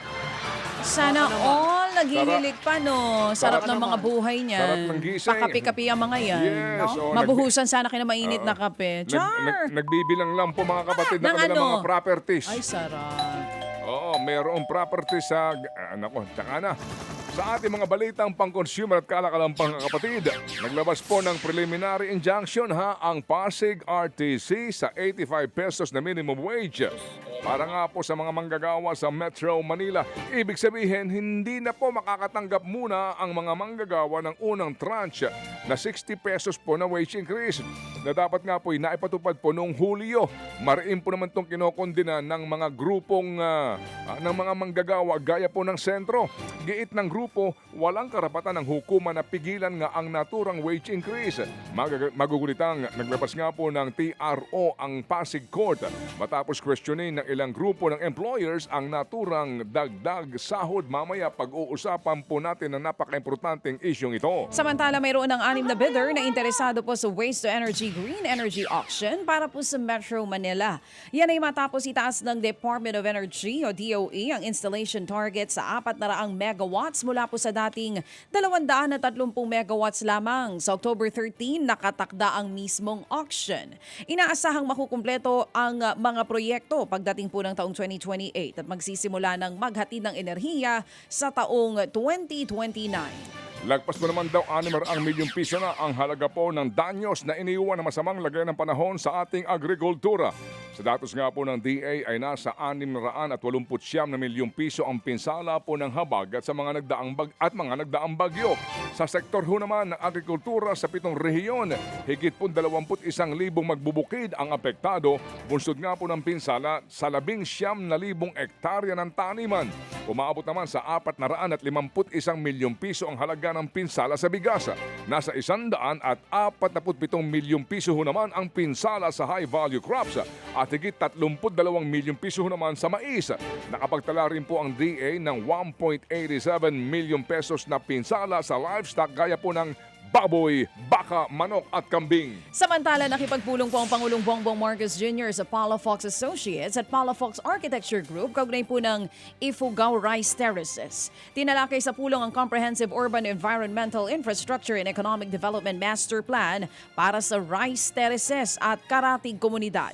Sa ilalim po ng plano, layo ng grupong isulong ang sustainable development sa lugar para mapalakas na ang turismo habang pinangangalagaan ang lokal na kultura at ang 2,000 taong gulang na pamana ng mga Ifugao. Isusulong po ang pagpapanatili sa kaalaman sa pagsasaka, pagpapalago sa kabuhayan ng mga magbubukid at komunidad at community-based tourism kung saan makikinabang ang mga lokal. Inaasahang makakalikha po ito ng mas maraming oportunidad para sa komunidad na nag-aalaga ng rice terraces. Mabuti po at yan Palafox ang kinukonsulta. Kasi baka ang iyong konsultahin dyan taga-Benguet. Palagyan ng rock netting yan. Wag naman, oo. Kailan nyo iimbestigahan yan, Ginoong Pangulo, yung palpak na mga rock netting na ginugulan po ng bilyong pisong pera ng bayan. Wala po namang daw nagsumiting bid at para po sa pagtatayo ng UPPGH Cancer Institute. Sa programang ito, sinabi po ni Public-Private Partnership Center Executive Director Yusek Riza Blanco Latorre na meron po daw 4 na kumpanya na nagpahayag ng interest po sa bidding. Yun nga lang, walang nagsumite ng proposal para po sa 300-bed capacity na Cancer Institute. Ayon sa pag-aaral po ng PPP Center, posibleng ito'y dahil daw sa dami ng mga nangyayari sa mga nagdaang panahon. Mula sa panahon po na inaprubahan ang proyekto hanggang sa pagbubukas po ng bidding. marami pong nangyari sa bansa natin, sa industry, sa health industry, na may mga factors na nakikita natin na yung terms and conditions na kasama po dun sa pag-develop nung project, maaring at this point po, no? Again, this is based on our initial assessment sa PPP Center na maaaring hindi na naging acceptable doon po sa mga private companies na initially nag-express po ng interest. Yan nga po ang tinig ni Undersecretary Riza Blanco Latore, Executive Director daw po ng PPP Center. Mukha po kanilang muli itong bubuksan, ano ho? At baka baguhin po yung terms of reference para nga po magkaroon ng lalahok po sa pagsusubasta ng mga proyektong ito. Naku, madidelay na naman yung project. Pero hindi may tatanggi po. Yung bahagi po ng mga binabanggit nga ng mga uncertainties ngayon. Kahapon yung ating kausap na negosyante, yun din sinasabi. Itong uncertainties na ito sa mga polisiya po ng gobyerno ay isa sa mga dahilan kung bakit ayaw nilang maglagak ng karagdagang negosyo. Mga kapatid, ang tamang oras ngayon ganap ng alas 6:53 sa mga nagmamaneho ng hulugang kotse. Kumusta ang lubak sa EDSA? O di ba ramdam po ninyo, ha? Ang tawag dyan ng taga-DPWH ay high grade at kauna-unahan daw na teknolohiyang ginamit sa Pilipinas na asfalto. From Japan. Japan technology. Kauna-unahan daw na ginamit sa atin yan. Baka tayo di mong kauna-unahan ninakawan. O sige, ilang pang mga tampok na balita. Sa mga balita po sa labas ng bansa, umakyat po sa 273 kumpirmadong nasawi. Kasunod ng mapaminsalang magnitude 7.4 na lindol sa Western Colombia. Bukod sa mga nasawi, kinumpirma po ng National Unit for Disaster Risk Management na nasa halos 4,000 iba pa ang naitalang sugatan. Habang halos 400 naman ang patuloy na pinaghahanap ng Colombian authorities. Nangyari po ang malakas na lindol nitong Lunes, Agosto 10. Sa gitna pa rin po ng tensyon sa Strait of Hormuz, aabot sa 59 na karagdagan pong commercial vessels ang hinarang po ng US Central Command sa naturang lagusan. Inanunsyo yan ng Cent.com nito pong Miyerkules. Magugunitang bigo may pagpatuloy ang usaping pangkapayapaan ng Washington at ng Tehran. Pero patuloy namang iginigiit ni US President Donald Trump na gumugulong pa raw ang negosasyon ng kanyang kampo sa mga kinatawan ng Iran. Ginawa namang katatawanan ng Iranian state media si US President Donald Trump. Nag-ugat po yan matapos umanong makipagpalit ng ginamit na eroplano sa pagbisita nito sa bansang Turkey. Ayon sa media group, maituturing daw na kabado si Trump sa kayang gawin ng bansang Iran. Una nang ipinatupad ang paglipat ni Trump lula ng Air Force One matapos ang batang patatamaan ng missile ang sasakyan niyang eroplano. Base po yan sa report ng US Secret Service. Ang pagbisita ni Trump sa Turkey ay bahagi po ng pagdalo sa NATO Summit. Hindi naman nagbigay ng komentong Iran sa alegasyon na iyan ng Estados Unidos. Samantala pa rin, isa ho namang oil tanker ang nawasak sa gitna po ng karagatan sa Oman. Ilang pong satellite imagery, kita po ang oil spill sa nasabing teritoryo. At ayon sa report, pawang pagmamayari ng Russian Crude Oil Company ang napinsalang barko. Sa tansya po ng otoridad, aabot sa 800,000 bariles ng langis ang sakay ng Russian oil tanker. Samantala, nasawi po ang 2 katao matapos bumagsak ang sinasakyan na Army helicopter sa Texas, USA nito lamang Miyerkules. Dahil nga sa pagsabog, nagbunga ito ng wildfires sa lugar na kinabagsakan ng helicopter at kinailangang ilikas ang mga residenteng nakatira dito. Ayon sa investigasyon, pinapalipad ang nasabing helicopter para sa routine training nang ito nga ay bumagsak. Sa kasalukuyan mga kapatid, wala pang inilalabas sa sanhi ng helicopter crash ang mga otoridad. Basta balita, True FM. Humahagibis, humaharurot, nagliliyab na mga tampok na balita araw-araw yan sa aming programa Tambalang Ted Bailon. At DJ Chacha. Salamat. Tama po. Mga kapatid, narito ang ating po namang Friday ngayon, Aaron. Finally, Kuya buhos natin ang nalalabing energy natin. Sana magandang araw bukas, partner, na makapagpaaral tayong dalawa. Natin ang energy natin. Marami pa tayo isasampay eh. Ano mga hindi natuyo nitong magandang araw. Gusto ko nagpapaaraw tayo, magka-holding hands tayo. Ayun ang maganda sa ating dalawa. Kaya nating magsampay ng magka-holding hands. Salamat. Tama po. Eto na, balitang entertainment. Asahan na raw ang pasabog projects sa partnership nga po ni Vice Ganda ng Media Quest Holdings. Ang kwento po ni Vice, hindi raw siya makatulog sa dami ng content na gusto niyang gawin para sa TV5. Kabilang na po dito ang game show at ang reality show. Super excited daw siya sa creative partnership niya sa Media Quest. Binansagan na rin ni Media Quest Chairman Manny V. Pangilinan si Vice bilang the Queen of all networks. Itinuturing naman ni Vice Ganda na blessing ang bagong bansag sa kanya ng ating bossing na si MVP. Nagpasalamat din siya kay MVP dahil sa pagpayag sa kanyang ipakita ang talento sa mas malawak pang audience. The guest celebration po naman daw ang handog ng Vibe Plus para po sa kanilang unang taon. Dahil turning 1 na ang Vice, level up din ang saya. Abangan po ang biggest performances mula kina Power Diva, Angeline Quinto, Ama Cabugera, Maymay Entrata, P-Pop Girl Group na DNA, Filipino singer Dodong Cruz, at ang bandang Lapis at maging si Zarina Balma Guevara hindi Hindi ako kasali. kasali. Oo, Abangan po ang tapos na tayo Vibe dyan. Plus Anniversary. Pero mamaya, abangan ninyo ang Baby Girls Dance number po. Dito. Hindi dito natulog ha. Ito kumpirmado to.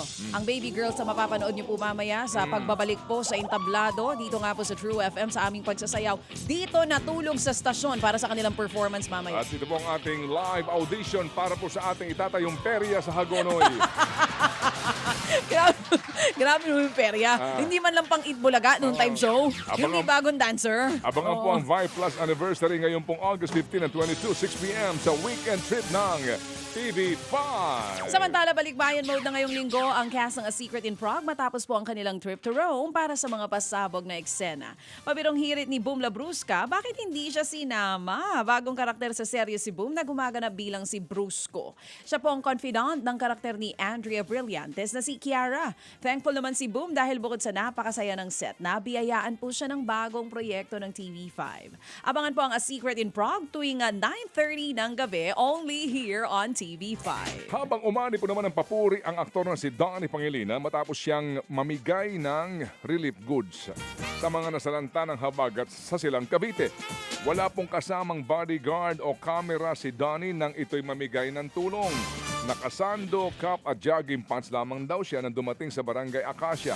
Pinuri naman ng mga netizens si Donnie dahil nga po sa palagi niyang pagtulong. Noong nagdaang taon ay namigay rin po si Donnie ng groceries at kama sa mga evacuees sa Silang Cavite. Tama, hindi niya yan pinost ha. Yan ay pinost po ng mga nandun. Pero wala talaga siyang kasamang any team, photographer or videographer. Wala. Lagi talagang ginagawa yan ng bata. Samantala ito naman, matapos ang 14 na taon, aalis na po sa JYP Entertainment ang member ng Twice na si Chaeyoung. Uy, kilala mo ba to? Sa Instagram, sinabi ng K-pop star na excited nga siya para sa next chapter ng kanyang career. Tiniyak po ni Chaeyoung na hindi makakaapekto ang pag-alis niya sa JYP sa kanyang activities kasama po ang girl group.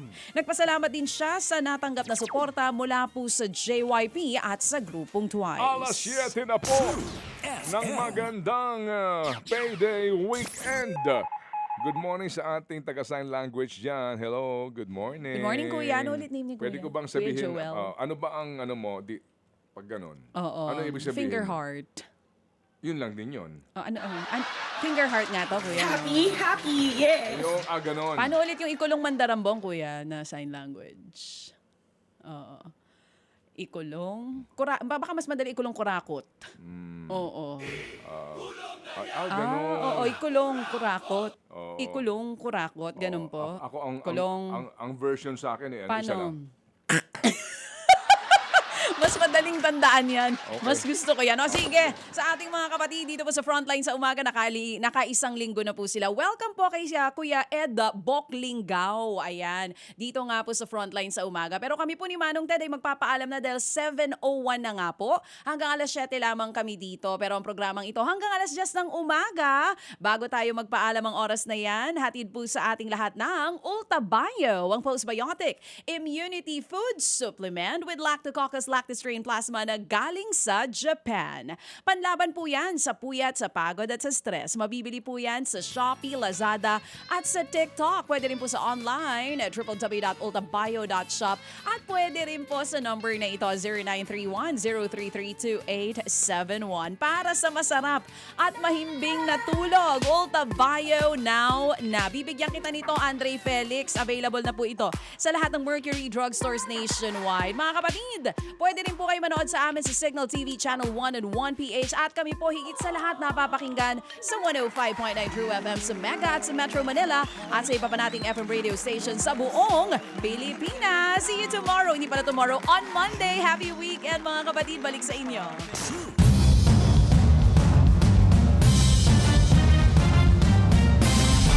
At maraming salamat, Tito Ted at DJ Chacha. Iba dating nun, ha? Pag ikaw nagsabi, Kesa naman Manong, di ba? Ang Tito mas bata.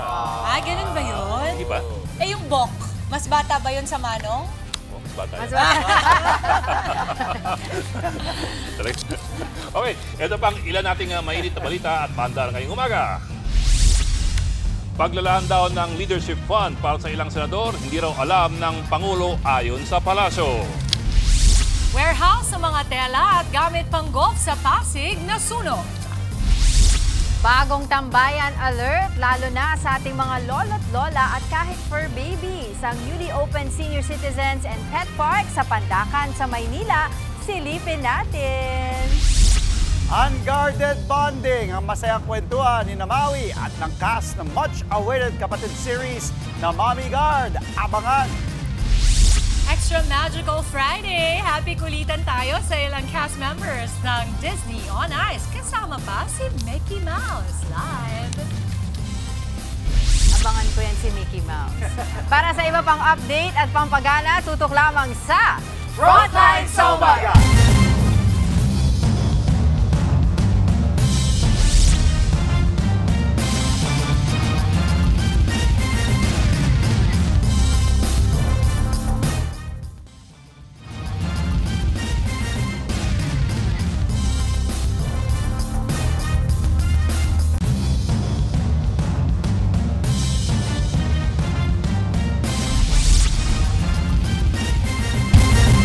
Malacanang na hindi raw alam ni Pangulong Bongbong Marcos ang sinasabing pagbibigay ng leadership fund sa mga senador.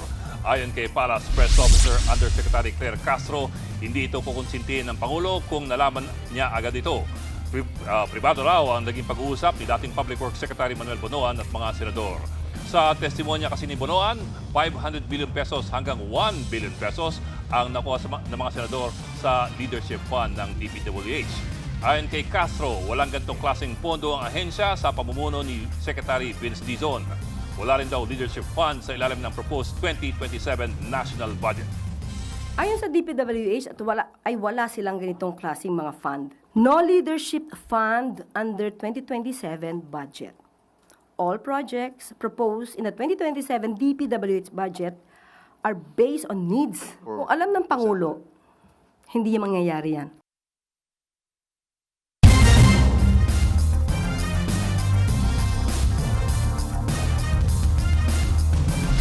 Samantala, tinawag na extortion at pamba-blackmail ni Defense Secretary Gibo Teodoro ang napaulat na pag-aresto sa higit 100 Pinoy sa China.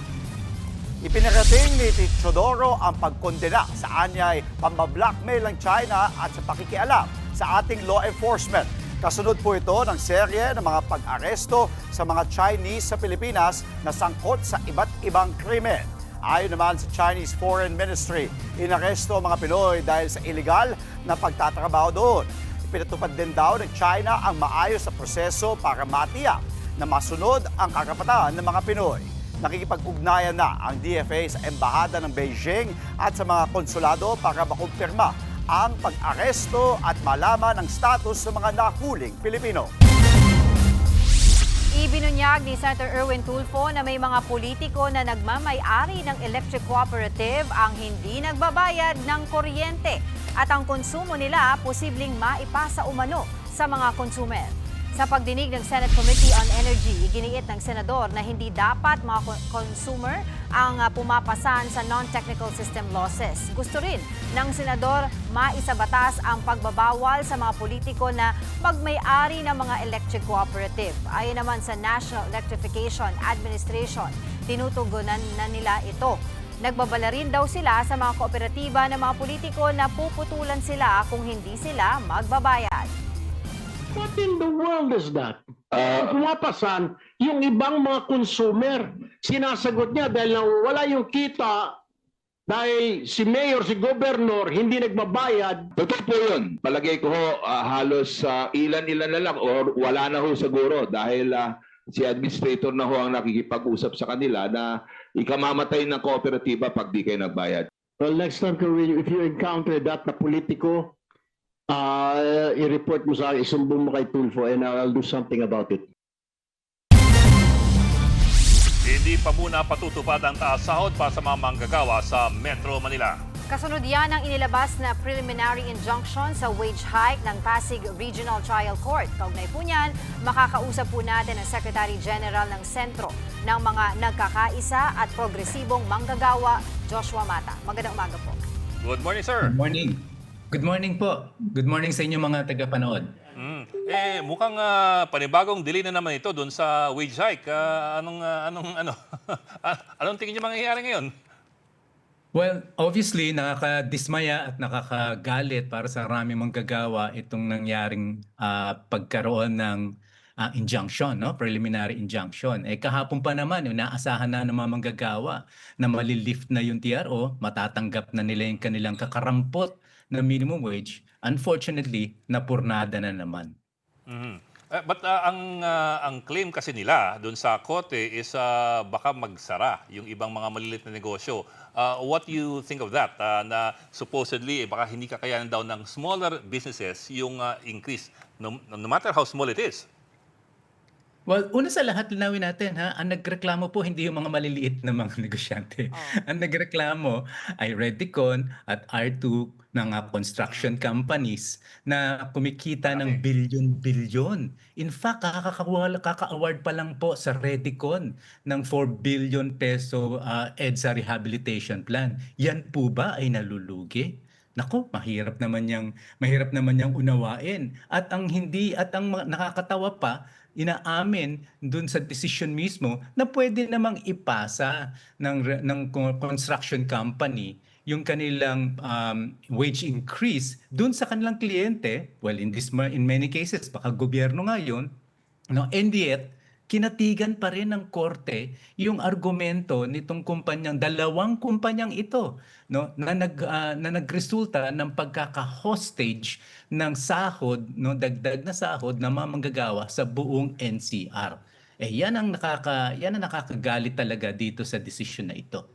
Ano po ang gagawin ng inyong organisasyon pagdating po dito legally? Kasi alam nga po natin, ang sinasabi rin po ng iba pang manggagawa, ito po na pagbibigay ng suspension ng RTC ay violation po ng labor code.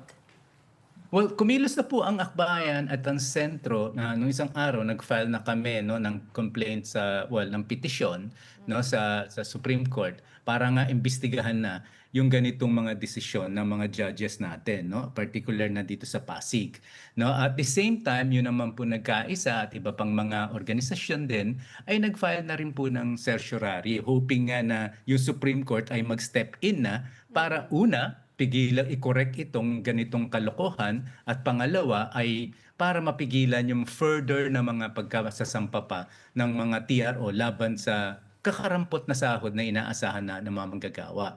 But in the meantime, we need to make sure that politically maramdaman po ng korte, particularly ng korteng sa Pasig, na maling-mali po talaga yung desisyon niya na paboran ang reklamo ng dalawang kumpanya over dun sa araw-araw na dinudusa ng mga manggagawa ngayon. No? Yun yung nakakagalit talaga na inequality dito sa decision na ito. Pinaboran ng korte ang dalawang kumpanya dahil nagke-claim sila ng posibleng pagkalugi, samantalang araw-araw nang nalulugi ang manggagawa ng milyon-milyon, inuna pa ng korte yung dalawang kumpanya.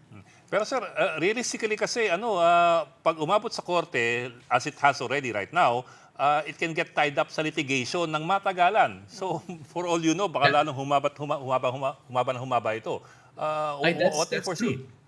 Yun nga po ang problema. The last time we saw this ay sa Bohol, during the time ng pandemic pa, it took the court 3 months bago nila talaga i-drop yung kanilang preliminary injunction. So 3 buwan po yun na nag-suffer yung mga manggagawa doon sa panahon pa ng COVID.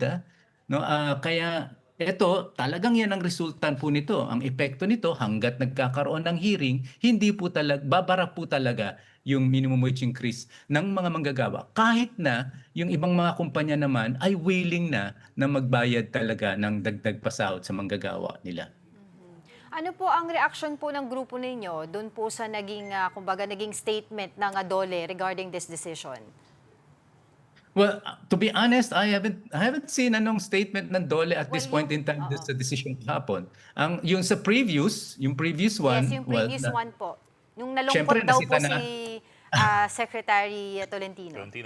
Siyempre, nasita namin din siya doon. Nagkaroon naman kami ng dialogo dyan and express namin sa kanya directly na hindi, sa tingin namin, hindi tama yung ganong attitude. At nangako naman yung secretary na sabi niya, henceforth, he will lead the charge, no, laban dito sa mga TRO na to. No?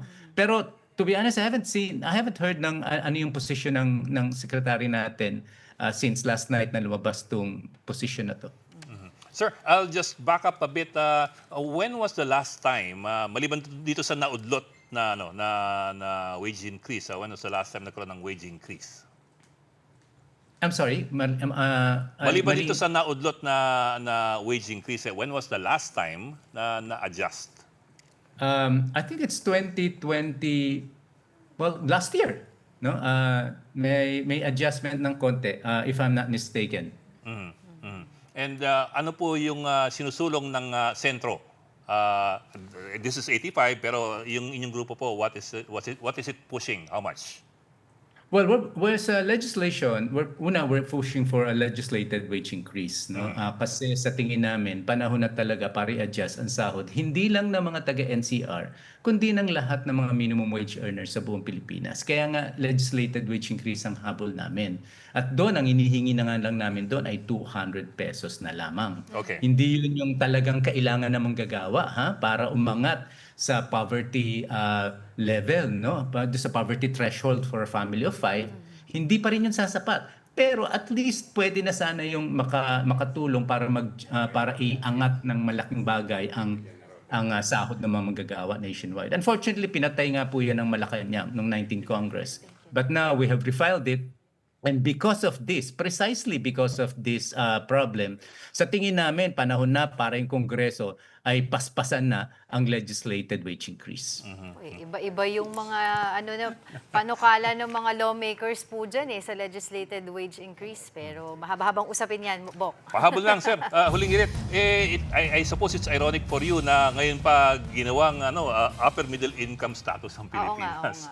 Exactly. This exactly explains yung katotohanan na yung pinagmamalaki ng Malacanang na naging middle income country daw tayo doesn't really mean anything para sa mga manggagawa, lalo na yung mga minimum wage earners natin. It only means na lumaman ang Pilipinas, pero yung yaman na yan ay nananatiling nasa kamay ng iilan. At yung ganitong klase ng desisyon na katulad ng ginawa ng Pasig RTC is further proof na itong lipunan na to mas pinapaboran ang mayayaman kaysa sa mga manggagawa na lumilikha ng yaman. Maraming salamat, Sentro Secretary General Joshua Mata. Samantala sa iba naman po balita, sumiklab ang sunog sa isang warehouse sa Pasig City kagabi. Maging ang mga nakaparadang sasakyan sa bodega na damay. Nasa front line ng balitang yan, si Brian Castillo. Tinupok ng nagngangalit na apoy ang isang warehouse sa Felipe Pike Street sa Barangay Bagong Ilog, Pasig City, mag-aalas 10 ng gabi nitong Huwebes. Sa kuha ng drone video, kita ang matinding usok mula sa bodega ng mga tela at gamit pang golf. Halos umabot na ito sa bahagi ng C5 Road. Mabilis kumalat ang apoy at tinaas ito sa ikatlong alarma. Kinailangang rumesponde ang halos 100 truck ng bumbero.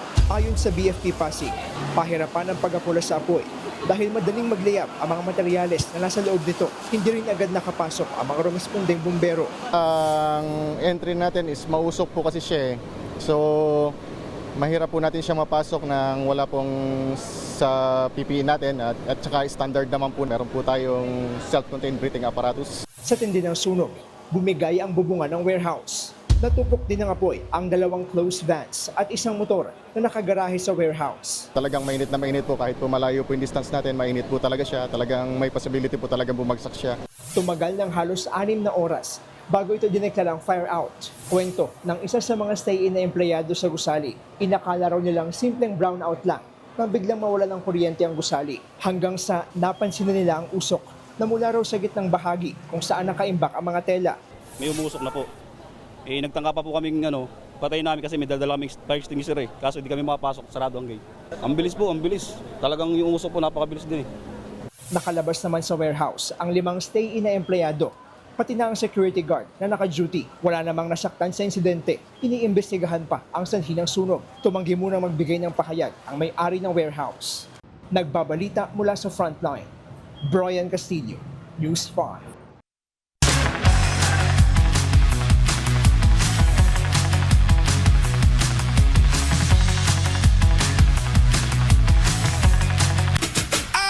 Mahalaga abiso po sa mga kapatid nating motorista, sisimulan na ngayong Agosto ang pagkukumpuni sa mga lubak sa Maisan Road sa Valenzuela City. Para sa detalye, balikan natin si Tito Mondi live mula sa Maisan Road. Tito Mondi, nandyan ka pala. Naku, kilala ko yung mga taga Valenzuela, mahilig talaga sumayaw. Sarap ang puto dyan. Kamusta na kayo?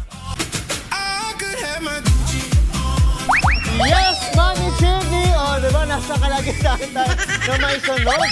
At kasama natin ang mga taga Valenzuela City Hall. At kita yun naman talaga. Ayan, ito na nga. Maraming salamat. Balik na po kayo sa trabaho po ninyo. Very good. Mamagalan si Mayor. Ito na. Mami Chiggy! Team Commute na excited dahil sweldo po ngayon. At nag-rain dance tayo. Nandito tayo ngayon sa... Kitang-kita namin. Grabe ang lubak dito. Opit natin. So kita nyo dyan, ang mga naapektuhan dito, Mami Chiki, ang damang-daman nila lubak, lalo ng mga nakamotorsiklo. Merong sumemplang. Kasi yung pagkakawak sa manibela, hindi raw ganun ka-solid. Kaya po ito mga kapatid natin, talagang nakikita nyo na kumakaldag po yung ulo nila. Dahil talagang, ayan o, kita nyo. O, diba? Wala pang isang segundo, puro talaga, puro kaldagdal nga yung lubak-lubak talaga. Kaya, LGU natin, kitang-kita nyo po, nabasa ang aking sapatos. May malaking tarpaulin dito nakalagay, bawal ang truck sa Maisan Road to Bagbagin Road, papunta at pabalik.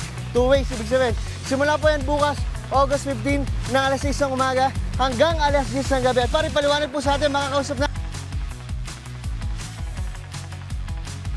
Valenzuela. Sir Jay, good morning. Good morning. Good morning sa ating mga viewers at welcome sa Valenzuela. Ayan, Sir Jay, talagang Valenzuela apelido mo. Ito po. Yes, Sir yes. Jay, pakwento nga lang po, ito bang background dito? Bakit ba ganito kalubak muna? It is a very busy road. Ito kasi yung only link from our MacArthur Highway going to NLEX. Kaya yung ating mga trucks dito dumadaan among other kind of motor vehicles. It's a very busy road. Okay, sir. Tapos yung normal po natin na truck ban, kadalasan, sir, alas 6 po. Hanggang alas 6 ang gabi. Yes. Bakit, sir, ganun? Straight 16 hours, para mag-give way sa ating mga gagawa ng road rehabilitation ito. Pagsa-start na sila, if the weather permits, by Monday or Wednesday, they will start the road rehabilitation along this street. Ayusin na po. Sir, yung bahagi ba ng pag-road rehab natin, ano nang materials yung gagamitin? Kaya ako, sir, natanong kasi sa amin sa Bulacan, madalas kapag inaayos yung road, ang ginagamit po asfalto, then ilang buwan masisira. Our point na matibay na dapat ang gawin dito. May kasama na silang steel materials, to further strength and pagtagalin yung kanyang pagpagawa dito sa ating daan. Okay. Yes. Tapos, sir, plano po ninyo kapag ito nagkaroon na po ng truck ban, paano po yung mga truck natin? May alternate route naman sila. Ida-divert natin sila mostly sa ating NLEX na adjacent parallel road dito sa along MacArthur Highway din. Meron pagilid sila para sila makapunta pa rin sa kanyang destination. Then, Sir Jay, target po natin matapos yung project 6 months po. Yes, 6 months ang sinabi ni ating WH Capon. Yun ang instruction niya sa kanyang mga district engineer dito sa atin. in 6 months time. 6 months. Ah. Tapos Sir Jay, napansin ko rin po, lalayo lang ako ng konti. Dito po, merong mga kapatid natin ipon po yung tubig. Bukod po sa pagpapatag po ng kalsada, may plano rin ba kayo ito itaas para iwas po sa baha? Drainage kasama dyan, definitely. Para maiwasan yung pag-deteriorate ng ating kalsada. Okay, maraming salamat sir. Asahan po namin yan para po lalo na po sa mga kapatid nating motorista. Maraming salamat. Sir Jay, bago ka pala kataiwanan, sir, isang pa rain dance nga tayo. Ayan, Sir Rain, marami pong... Happy Friday po. At ito, pabati sa boss tayo, mabilisan lang. Hello po mga kapatid natin. Ito, syempre, na-miss natin. It's Friday! O, sa mga nagbe-birthday po, kung sino man po nakakakilala dito, i-message nyo na po sila. Happy birthday po sa inyo. And again, mag-ingat po sa mga kapatid natin motorista dahil patuloy pa rin po ang pag-ulan. Yan po ang ating live update mula dito sa Maisan Road. Happy birthday po and happy weekend mga kapatid. We love you. Back. Ayan naman, rain or shine, hindi nawawala yung mga pa-happy birthday shout-out ni Tito Mondi. Maraming salamat mula dyan sa Valenzuela. Ingat ka at medyo maulan pa, Tito Mondi. Happy Friday.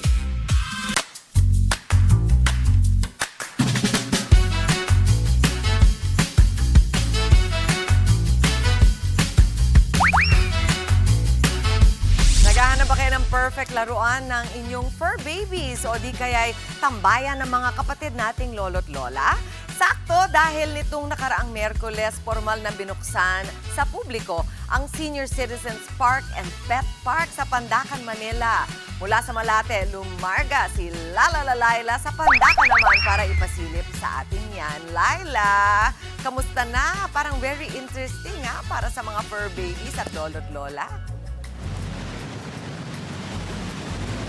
Correct ka dyan, Mami Chiki. Kaya lang, dahil umuulan ngayon, di tayo masyado makagala dito. Kaya dito na lang ako sa may silong, nagwa-warm up. Pero pwede ka pa namang maglakad-lakad doon sa mga areas nilang may bubong. At ang bubong nila, ang sosyal. Dahil, alam mo ba kung nasa tayo, Mami Chiki? Nasa gitna tayo ng mga, ayan o, nasa gitna tayo actually ng Skyway. Yan, may papunta ng Quirino, may pababa ng Quirino, may papunta ng Lacson Street, may papunta pa ng Alabang. O, hindi ba? So, nandito nga tayo sa Plaza Azul sa Pandacan, Manila. At ito yung kakabukas lang na kanilang Senior Citizen and Pet Park. Sino ba naman ang mag-aakala, di ba, na ito ay isang buong ektarya. 1 hectare ang stretch na ito.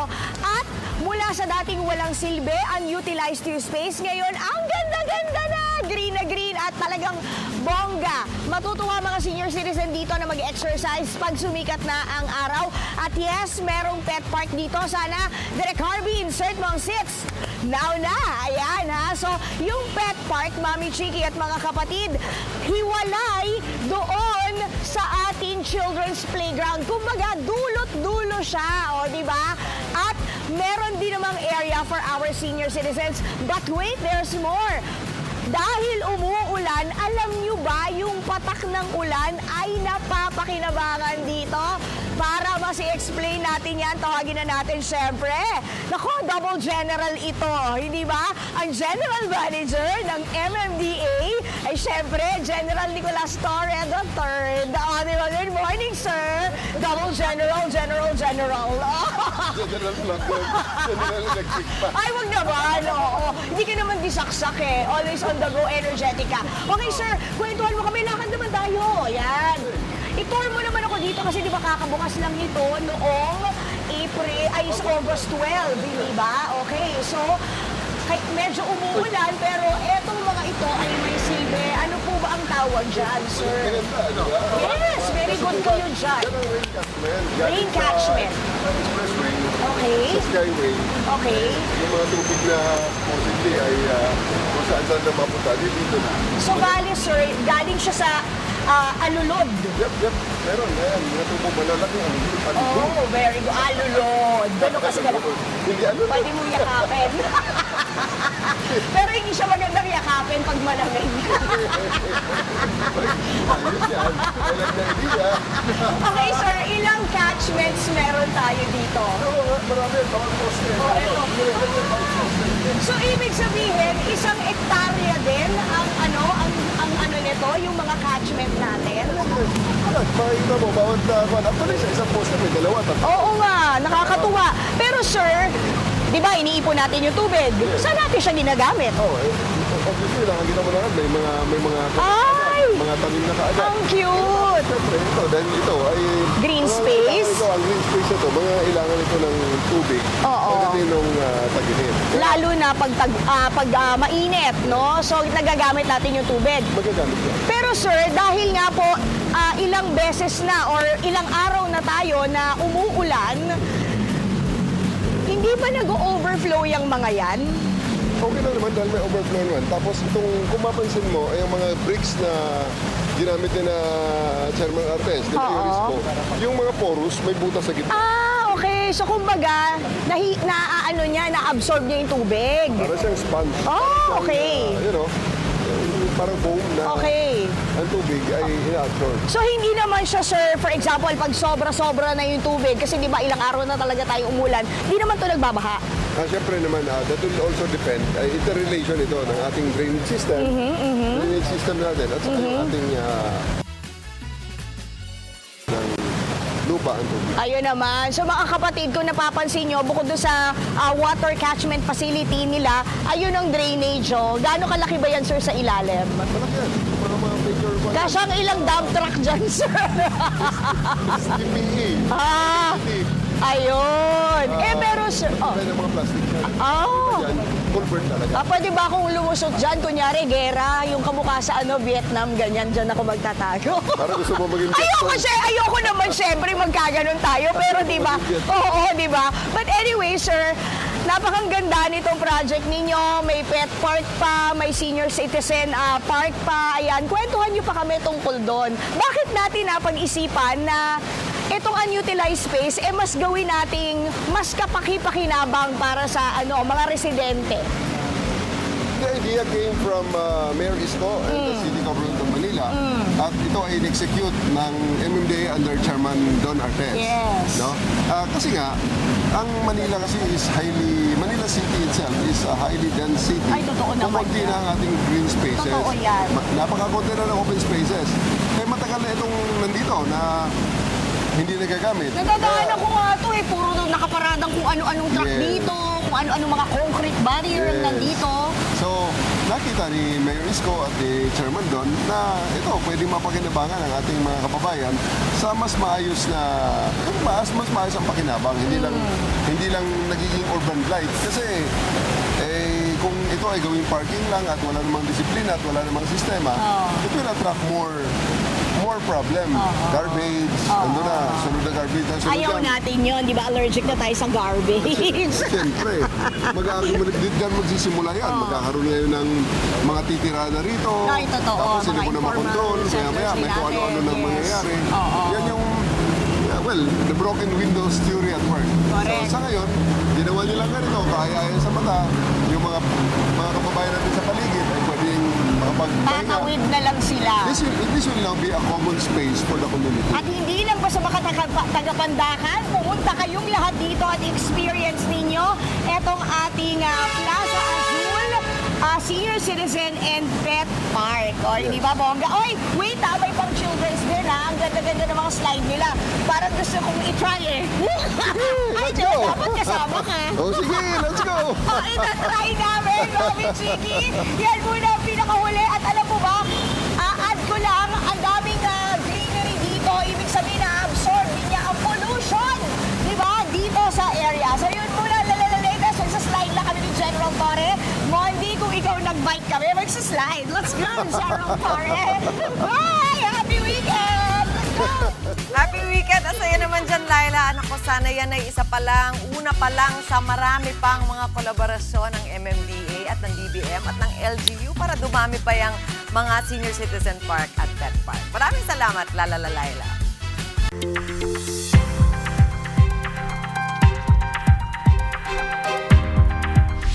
Narito na po ang may init na balitang tinutukan natin ngayong umaga. Pagpapatupad ng 85 pesos na dagdag sahod sa Metro Manila, suspendido pa rin. Kasunod po yan ang paglalabas ng preliminary injunction ng Pasig Regional Trial Court sa taas sahod. Kampo ni VP Sara Duterte, pinababasura ang kasong grave threat na isinampa ng Department of Justice laban sa kanya.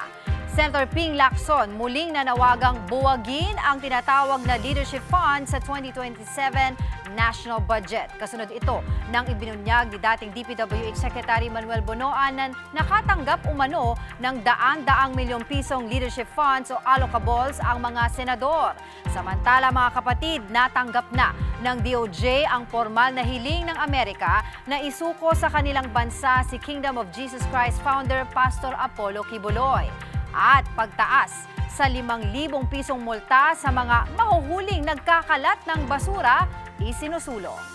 Yan po ang ilan sa mga update ngayong umaga. Para hindi mahuli sa mga balita, manatiling nakatutok sa News 5, True FM, One News at 1PH at maging online sa account ng News 5 everywhere. Mamaya sa Spotlight on, experience the magic of Disney on Ice. Kasama ang mga professional skater at ang ating espesyal na bisita ngayong umaga. Ang ilang revelation ng cast ng much-awaited kapatid series na Mommy Guard isi-share sa atin ni Maui Abangan. Huwag po kayong aalis mga kapatid, magbabalik pa po ang inyong maagang kasama sa balitaan. Frontline sa umaga!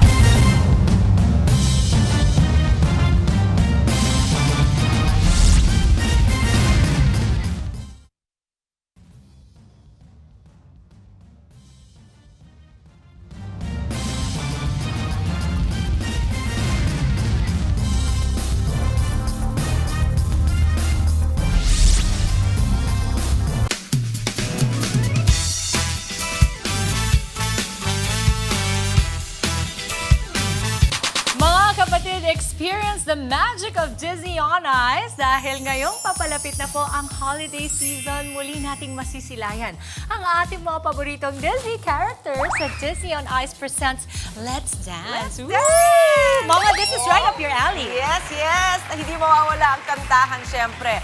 Ang sayawan, high-energy skating at spectacular performances at siguradong patok sa buong pamilya. At Mama, para tayo ay kwentuhan pa, makakasama natin ang skaters ng Disney on Ice, Clarice Roman, Sophie Sananicone. Yes, all right, and Allison White. Welcome back for two of them. And welcome to our, naku, ang ating sariling Mabuhay ate, si ka. Clarice. Mabuhay ka, Clarice. Okay. Yes, go ahead. Magandang umaga sa inyong lahat. My name is Clarice Roman, taga Bacoor, Cavite. Yay! Sophie? Hello, my name is Sophie Sananicone. I'm from the United States. Hi, I'm Allison White, and I'm from the United States. All right, like we said, Dims, welcome back for these two. This is not the first time, but this is a different kind of show that we are expecting now for this year. Tell us more about it. Yes, so Disney on Ice presents Let's Dance is a high-energy show where we want you to get up with your audience, or we want to get up and dancing and just having the best time ever. Gusto ko yan. DJ Mickey will remix his favorite Disney songs with all of his pals. Okay, and DJ Mickey. This is the first time I'm hearing Mickey going DJ. And this is, as you know, in the Philippines, we don't just love to sing, we also love to dance. Yes! So, do you have any message for young aspiring skaters? And siguro, Clarice, ikaw na. Dahil syempre, ikaw, you audition here, but you're also touring around the world. Yes. Nakaka-proud, Mama! Yes! Clarice, meron ka bang mensahe para sa mga young aspiring skaters out there? Yes, I hope this show ma-inspire namin ang mga Filipino skater to try skating, and hopefully we can have more Filipino skaters to join us for Disney on Ice. Yes, you really get to see the whole world, no? Yes. Yeah, and we always like to know what it's like to perform in front of a Filipino audience. It's amazing. I was here last year during the holiday season, and it was so much fun that I obviously had to come back. Yes! And we're so excited that we're rolling out this year for the Filipino audience a Christmas sing-along her at the beginning of the show. Yeah. And I got to portray the role of DJ Freeze. Okay. And so it is a pre-show, and I got to go out before the show starts, get them pumped up and excited for the whole show, and be a part of the holiday sing-along. That's amazing. Mama. Sakto to, sing-along, dance-along. Saan ka pa? Di ba, Clarice? Sige, please invite them to watch Disney on Ice presents Let's Dance. Iniimbitahan ko po kayong lahat ng manood ng Disney on Ice presents Let's Dance. Available na po ang ticket sa ticketmaster.ph. And we have show for the first time. We are bringing this show to Cebu. It will be at SM Seaside Cebu Arena sa November na po at SM Mall of Asia Arena sa December na po. Yan. And tickets start at 300 pesos. Hoy, huwag na kayo mag-intay, ha? 300 pesos, that's good. And ngayon pa lang ready na. The tickets are available. So, make sure you get them early. Para hindi tayo maubusan din. Mama, for sure, marami talaga tayong aabangan. Kaya ngayon pa lang po, isang sorpresa na ang hatid namin sa inyo dahil kasama natin si DJ Mickey Mouse! Good morning! Welcome back, Good morning, Mickey! Oh my gosh, lahat ng mga batang nanonood ngayon, Mama ng Frontline sa umaga, tuwang-tuwa sila ngayon. I'm watching it move. Show me some of your moves. There you go. There you go. We're gonna dance. We're gonna dance and sing along with Mickey Mouse. So maraming salamat, Clarice, Sophie, Allison, and of course, our all-time favorite, Mickey Mouse. Yay! Thank you so much, Mickey. Huwag kayong aalis, magbabalik pa din ang inyong maagang kasala sa balitaan, ang Frontline sa umaga.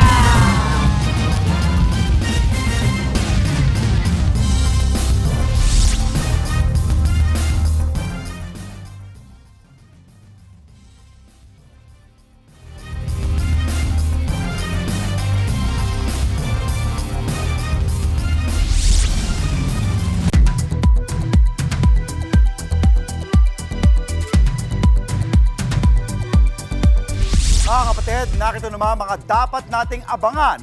Ngayon, DPWH Secretary Vince Dizon mag-iinspeksyon sa isang flood control project sa Kalumpit, Bulacan.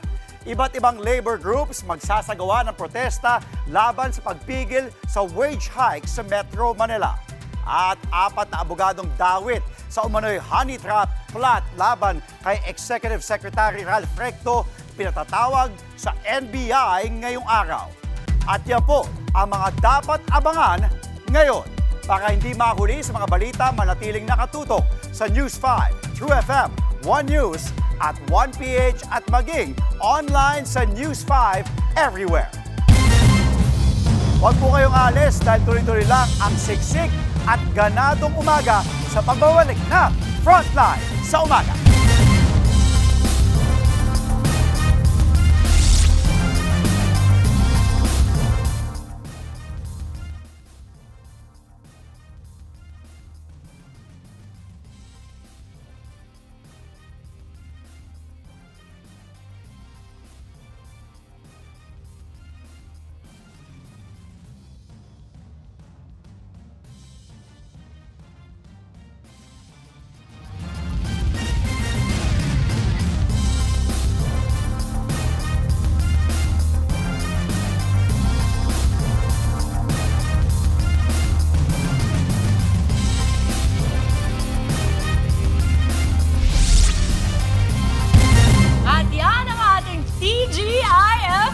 Happy 1 week po! Isang linggo tayo! Happy 1 week po! Na-survive po kami po! Kamusta? Para sa bakit yung Do you feel more matalino na kasama mo kami po? Oo naman. Kamusta kaming seatmate? Feeling ko pa rin para akong bodyguard dito eh. Tanong, di ba? Isang matandang bodyguard. Okay, pinapalis na tayo sa mga bulang umaga na naitid namin sa inyong tahanan. Sana po na-enjoy kayo o nag-enjoy po kayo sa aming pakulo. Happy birthday!